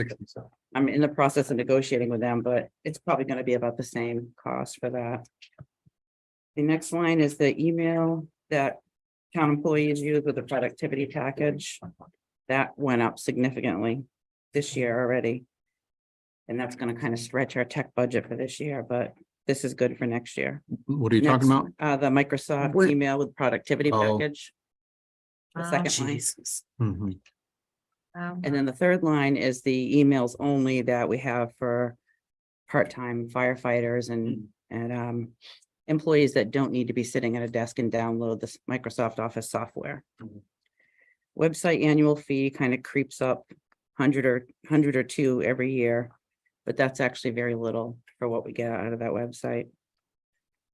The phones and fax lines, I believe, are about the same as last year. Landline phones as well. Surprise Verizon hasn't gone up more. Cell phones, we did just switch to FirstNet a couple of months ago.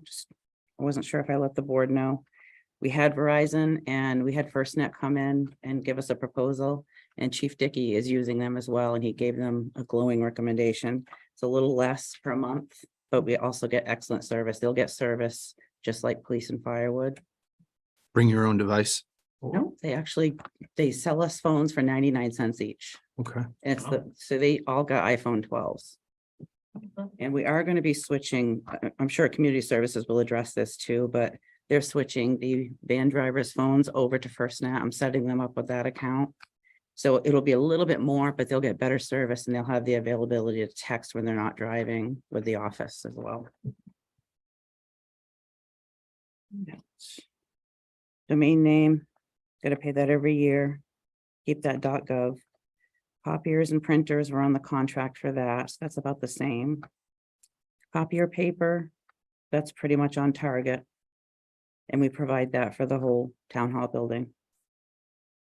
And PC upgrade and replace package, we have been doing this every year. We did get some with COVID in 2020. And been slowly replacing the other ones. So probably by next year, we might start slowly replacing the ones we got during COVID, because after about 3 years, they really start to slow down and have too much on them.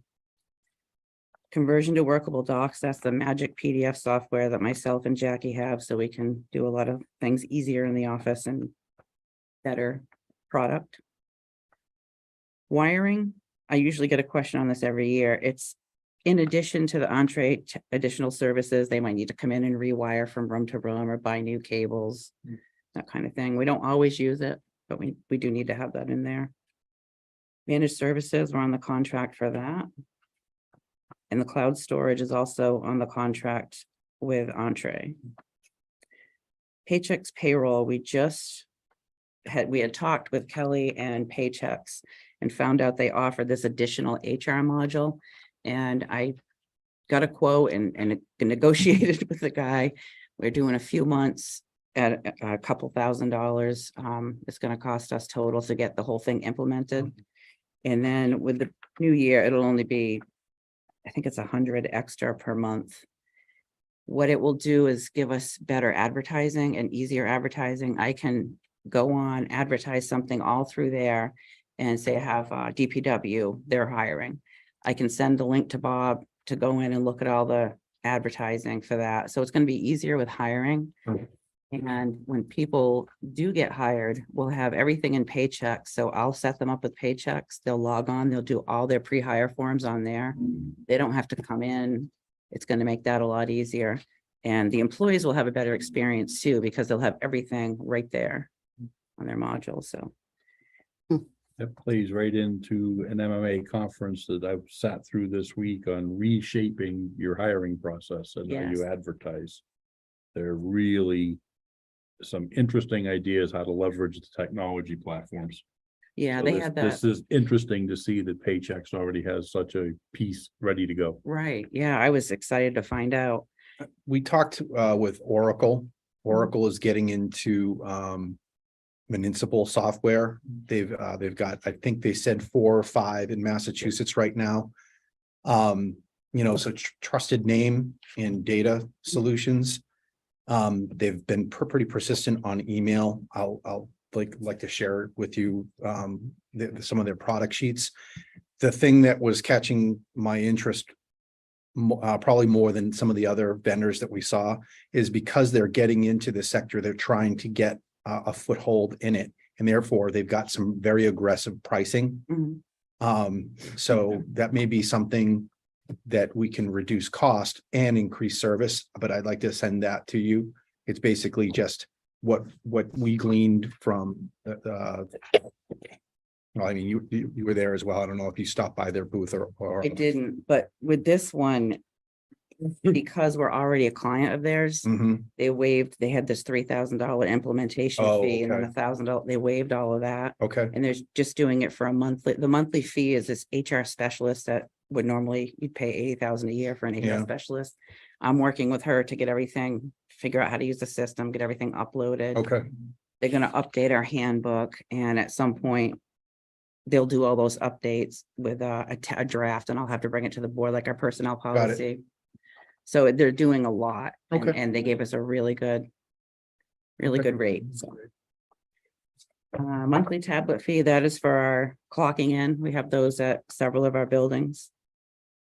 I think that's it. Does anybody have any questions? I do. So 17% increase from last year. What's the biggest driver, do you think? The emails, Yep, Comcast.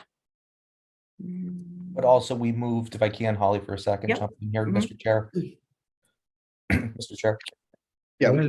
okay, Adam, we said you can cut in, earlier. Tim basically just suspended that so we could have a working Yeah, discussion. this is more of a workshop than a formal business meeting. Yep. so the biggest thing, Mike, is you'll see in the accountant's budget, we actually ended up taking some of the technology that was in accounting and we okay. moved it over to the IT side. So That's what I, yeah, Yeah. that's what I you'll was see a seeing, dr- that there was some bleed over there. Thank Yeah, you, yeah, Adam. that's I what you'll see. You'll forgot see the about that. drop in the accountant budget and the increase on the IT side. Okay, that'll explain 17%. How about the Yeah. how about IT protection? I don't see any of that in here. IT Uh, protection. IT, well, we have that training we're doing right now. What I did with that, into the insurance and benefits, we also have a policy if we get breached. But we are also providing training. You probably get all those emails. I know yeah. Jeff loves getting them. Reminder, do your module. Tim's like, I already did mine. Why is it reminding me? So we're doing we're doing what we can to have preventative measures in place. So Holly knows one time I clicked on something, I was freaking out and I called IT right away. So we are taking steps. And then I also added on our insurance in case if we did have a That's breach. great. Next question. Right. We are getting spoofed. I mean, there are scammers out there that Oh, yeah. will go onto our webpage and use the contact form and then we get blasted. Wow. Right. The other question I have is, I mean, it says a 20,000 disallowed, so is that gonna be, so you went from 140 to 120, is that gonna be? Holly so- can't order as many computers. Yeah, Yeah, so if you don't could think just I tell didn't us have the where- gloves on with Adam over that one. So where do you think, to kind of piggyback on John's question is going to be my question as well. I know that the two columns have the same numbers. Where do you think that you'll earn that back? What are the big ones that you think that might be squishy? It'll be the PC replacements. Okay. And, maybe a little bit on when we don't have to call Entree in for additional wiring or services. Okay. So it'll kind of come off of that. Is the town protected against ransomware? That's so Yes. expensive, yeah. Yes, and they actually, this kind of goes to the other question that was asked too. Entree contacted me about a month ago. And they're thinking about implementing a mandatory implementation of this new program that it automatically goes onto the dark web and it finds any passwords that were stolen. So they can prevent our passwords from being stolen. So we added that on, so it's $100 a month extra. But he said it is essential because when someone gets your password and gets into your email, everything's in there. And I believe we're firewalled. So Yes. ransomware occurs when someone in our protected area does something that they shouldn't. Adam just kind of alluded to an example of that. Right. So that's why that we're doing all the employees are getting training, the updates and everything. That's why it's so necessary to be able to do that. Because if you do like many municipalities across the nation and specifically in Massachusetts, if they click on it, whether it's, an unfirewalled server or something like that, once they lock down the computer or gain access to the network, that's where, ransomware, you basically have lost it at that point. Because there's no way we can negotiate. It's basically wipe it, nuke it for Morpid, call it a day. We do have firewalls at each building. That's great. Excellent. Good question. Any other And to that questions? end, we've seen it a couple of times, and one of them Yeah. occurred within 24 hours of one of our trainings. And I right away got a hold of Holly. I say, hey, I'm looking at something that doesn't look right. Let me forward this off, but don't click the links. Yeah. Yeah, those trainings It's are like, was this working. a test? Is this for real? It's like, oh no, this one's for real. Those trainings are working. I have a lot of employees send me, does this look good? I'm like, no, don't touch it, delete it. Exactly. So kudos to everybody who's being vigilant, paying attention to that.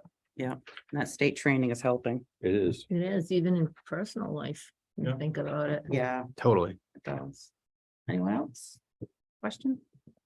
Thank you for that. Okay. Thank you, Holly. Thanks, Sally.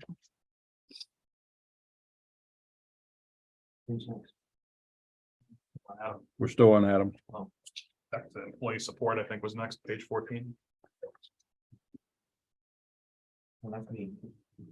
Oh. After IT is insurance and benefits. Yeah, I gotta find it. Insurance and benefits, page 126. 153 if you're on the electronic one. So insurance and benefits, this one went up a little bit. I think a lot of you know, I have that paperwork in there from Worcester Regional. I want to say too, it did go up. A lot of it was more on the light and water side. So it wasn't as painful to the town because obviously light and water covers that back to the town. Another huge thing for us, I got to commend the town. We've been doing phenomenal with our health insurance. You see in your packet for the 22nd, we actually got a quote from Maya of an increase of only 1.5%. We also have a quote from Mass Strategic Health Group of a reduction of 2%. So the IAC will be meeting Tuesday with their recommendation on that. We've been doing phenomenal with the health insurance. I'm really, really proud of that because, Yeah, kudos. we hear so often, surrounding communities or districts and their increases Horror are double stories. digits. Yes. The school, yeah, the school both. And even though Monty Tech self-contained, theirs still went up higher. The only challenge we have is because we have such good health insurance is we have more employees jumping on it Okay. Right. that may have had their insurance through their spouse or the like, but so we have had increased enrollment due to our plan. I'm really proud of that. That's something the board can be proud of as well. Outside of that, it's pretty much the Medicare rates, they stayed the same. Then we had our UC, dropped our unemployment compensation that we had to, then we went out to bid. You all probably remember what the property insurance and the like for general liability.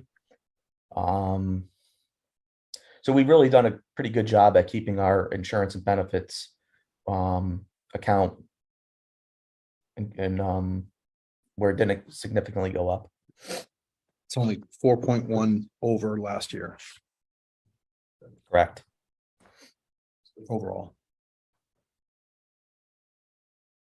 Adam, are those regular payments? Are they like quarterly or monthly, or do they come out like, I know some payments come out like right at the beginning of the fiscal year? Kelly handles the health insurance payments. I believe they're monthly. Okay, Or actually, I should say, well, because every 2 weeks the employees pay their portion. So Okay. what I believe is that's more of a Kelly question, but I believe that's monthly. yep. Have we ever had to put more money into that, or have we historically been conservative, therefore expended under? I'm looking at the budget versus actual, or 86% in that account right now. I went a little too, because for years, we used to have like 300 grand, 200 grand in that account at the end of the fiscal year. Yep. So I Okay. went a little tight on it for 23, and then we had some more people jump on the health insurance. So that's why you're gonna have your Fluctuations, yep, the okay. fluctuations, but that's why we're also gonna have that supplemental for the annual town meeting. Mr. Chair. Adam, on the insurance and benefits side, are we getting the enterprise money from light, water, sewer upfront? Or are we, How I understand it, what Kelly does is after we get billed, she sends it off to the light and water. And they pay that, then they cover it after we get the bill. Like the same thing with the debt too. so are we covering this upfront out of the tax levy? No, 100%? No, the light and water covers their bills.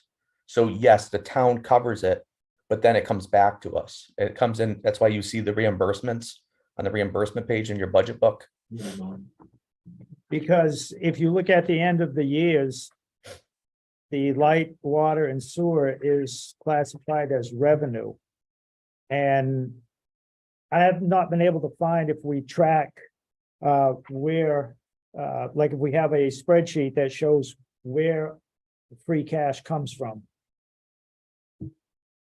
So again, we budget to cover that out of the tax levy rather than a special article showing the exact shares from light, water and sewer. And my thing is, if there's a way to do this to free up tax levy money, so we're not always behind the 8 ball. Well, I think at the end of the day, like with the, like light and water's health insurance falls under the town. You probably all remember when we went to one plan design, the light and water really didn't have outside the IAC. That's determined by the select board. So even though they're enterprise, their health insurance is through the town.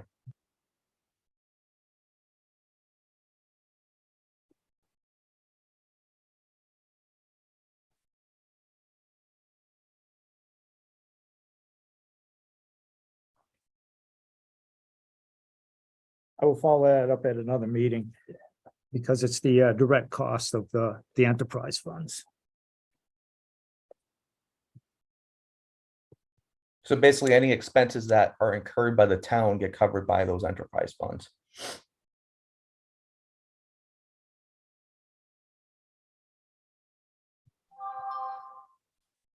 Any other questions on this?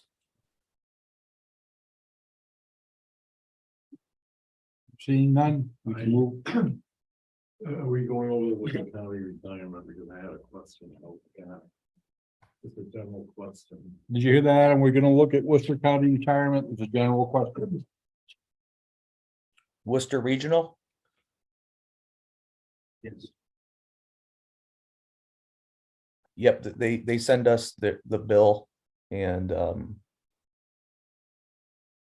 then we pay it when we get it, so we could get the discount to begin the fiscal year. I That's got it what too, we see.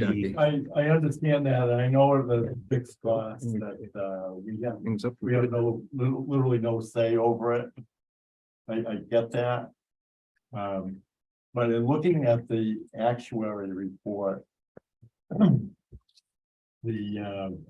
between now and 2036, it looks like it was backloaded here. And the amount of money that the town has to contribute is going up by 10% a year. And I noticed that the market rate of return, the value of the funds went up by 35.2% between 2020 and 2022. And probably in 2022 and into this year, it's taking a hit. But I'm just posing this as a question for you and the board is if the amount of money is going up, if the value of the assets is going up by 35%, why should the town's contribution over time stay at 10%? And I think that we should ask the Worcester County retirement folks about that. Because if the return on investment, they're using the figures based on a 7.5% return on investment. Well, if the actual rate of return over time is double that, 15%, then it would seem to me that the amount of the increase should go down Right. proportionately. You know, and we need to ask that question because these are big dollars that we're talking about, really big dollars. Noel, if you send me like an email, because I share your frustration as well, because us being under 2.5 and then these increases certainly have an impact on our budget. What I could do is just we can meet sometime. I could draft an email off to the Yeah.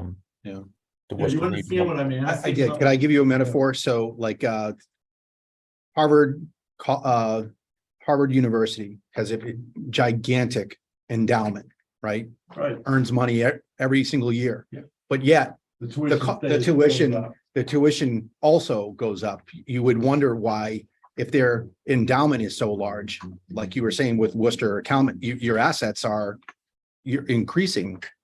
Yes. Why would you also pass that savings? Why wouldn't you allow, if your assets are doing well, why wouldn't you offer the break to us rather than us 10, 10, 10?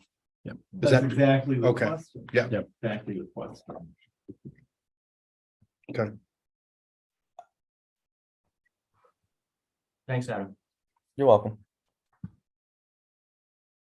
Great discussion. Okay.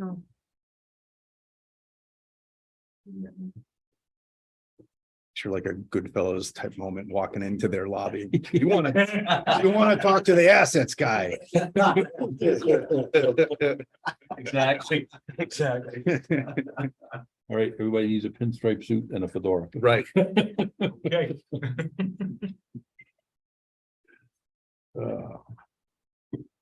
Anything else there, Adam? It's up to the whether you want to continue on with the capital or you want to go to your lunch. Yeah, why don't we do capital? It's not that big of a tranche to get through, and then we will delay the lunch break. It won't take that long, I do not believe, Mr. Chair. Yeah, then that way you could have a little bit longer of a lunch break. Page 14 in our book, under tab 1. No. Under tab 3. No, tab 4. Tab 4, page 145. Tab 4, is everybody there? 144. Yeah, Yeah, tab 4, page 1, first page of tab 4. So I'll go in the order with all the backup material in the book. What you have for TCTV, broadcast location upgrades, miscellaneous equipment It's going upgrades, off the pull-out sheet. Scout Hall furnishings, and Montezuma TV website phase 2 developments on page 146 in your books. And Mike, it's 27 pages ahead on the electronic version, you said? Yep. Under the PD, you have the replacement police vehicle. As recommended, we talked about the HVAC system with the ARPA. Yep. You have recommended under DPW highway, street sign replacement. I know a lot of folks in town are really happy to see this getting phased out. I think Terry was thrilled and John Caplis when they got their new signs as part of the next phase. Or highly the noticeable. past phase. So I think that's a lot of people are really noticing those. Then it was recommended the software work orders and asset management, 40,942. I think that was a part of it when I believe we discussed this at our goal setting retreat. Yep. Under DPW building and grounds, you have the truck a 550 swap loader, the 180,268 there. You have the mower, the zero turn, 16,060 there. I just want to know all these went to capital, and They did. Everything's been consistent so far. I spent a lot. I went through these, Adam. I would say that they're consistent. I really tried to do everything. I know you that did. recommended. Town hall building grounds, electric panels. This is phase 2 for us to get town hall up. That was recommended the 6,930. Bob has some money still left in that article. So that will be a special article because it's under 10 grand. Public Works Building Grounds, the community sand pile shed, that's the one we're gonna put Jeff Bennett's name on, 4,500. I'm just kidding, Jeff. No, but Why, that, why can't we, why can't you put a picture of bear next to him too? Like Jeff Bennett's shed and then a picture of bear right next to it. you know, it's actually. Oh, I interesting. actually like that. Forget Jeff. Let's get Bear on there. This, I love that idea. No, he'll bite you. I'm amazed at how many people use that sand pile. Like a person asked me the other day, is that available for the residents? So yeah, that will be good because in the winter time, people will be able to not have to shovel through snow to get to the sand. Yeah. Then you have under Parks and Rec, the water reel device for irrigation, the 12,239. At the time, Jackie was representing recreation, so she submitted the paperwork. So that will be going to town meeting as well. And the big item here we have is the tanker one of the 97,790 to do the lease. That's the biggest item of capital. And that will be taking the place of the engine lease in the budget, fire budget. That's good timing. It actually worked out timing wise. I'm as much as I don't like leases, everybody knows this. At least it's going to keep the budget where it's there's no, you don't have two leases going on at the same time. Yeah, they just got to be in balance. It's not like you're not in favor of them. You just want to you're trying to provide balance. Correct. Yeah, and unfortunately, sometimes it is the best financial option. Correct. And the thing is with this, I think, Tim, you mentioned it too, that will certainly help the insurance rates. So, you know, not having the tanker could cause a lot of issues.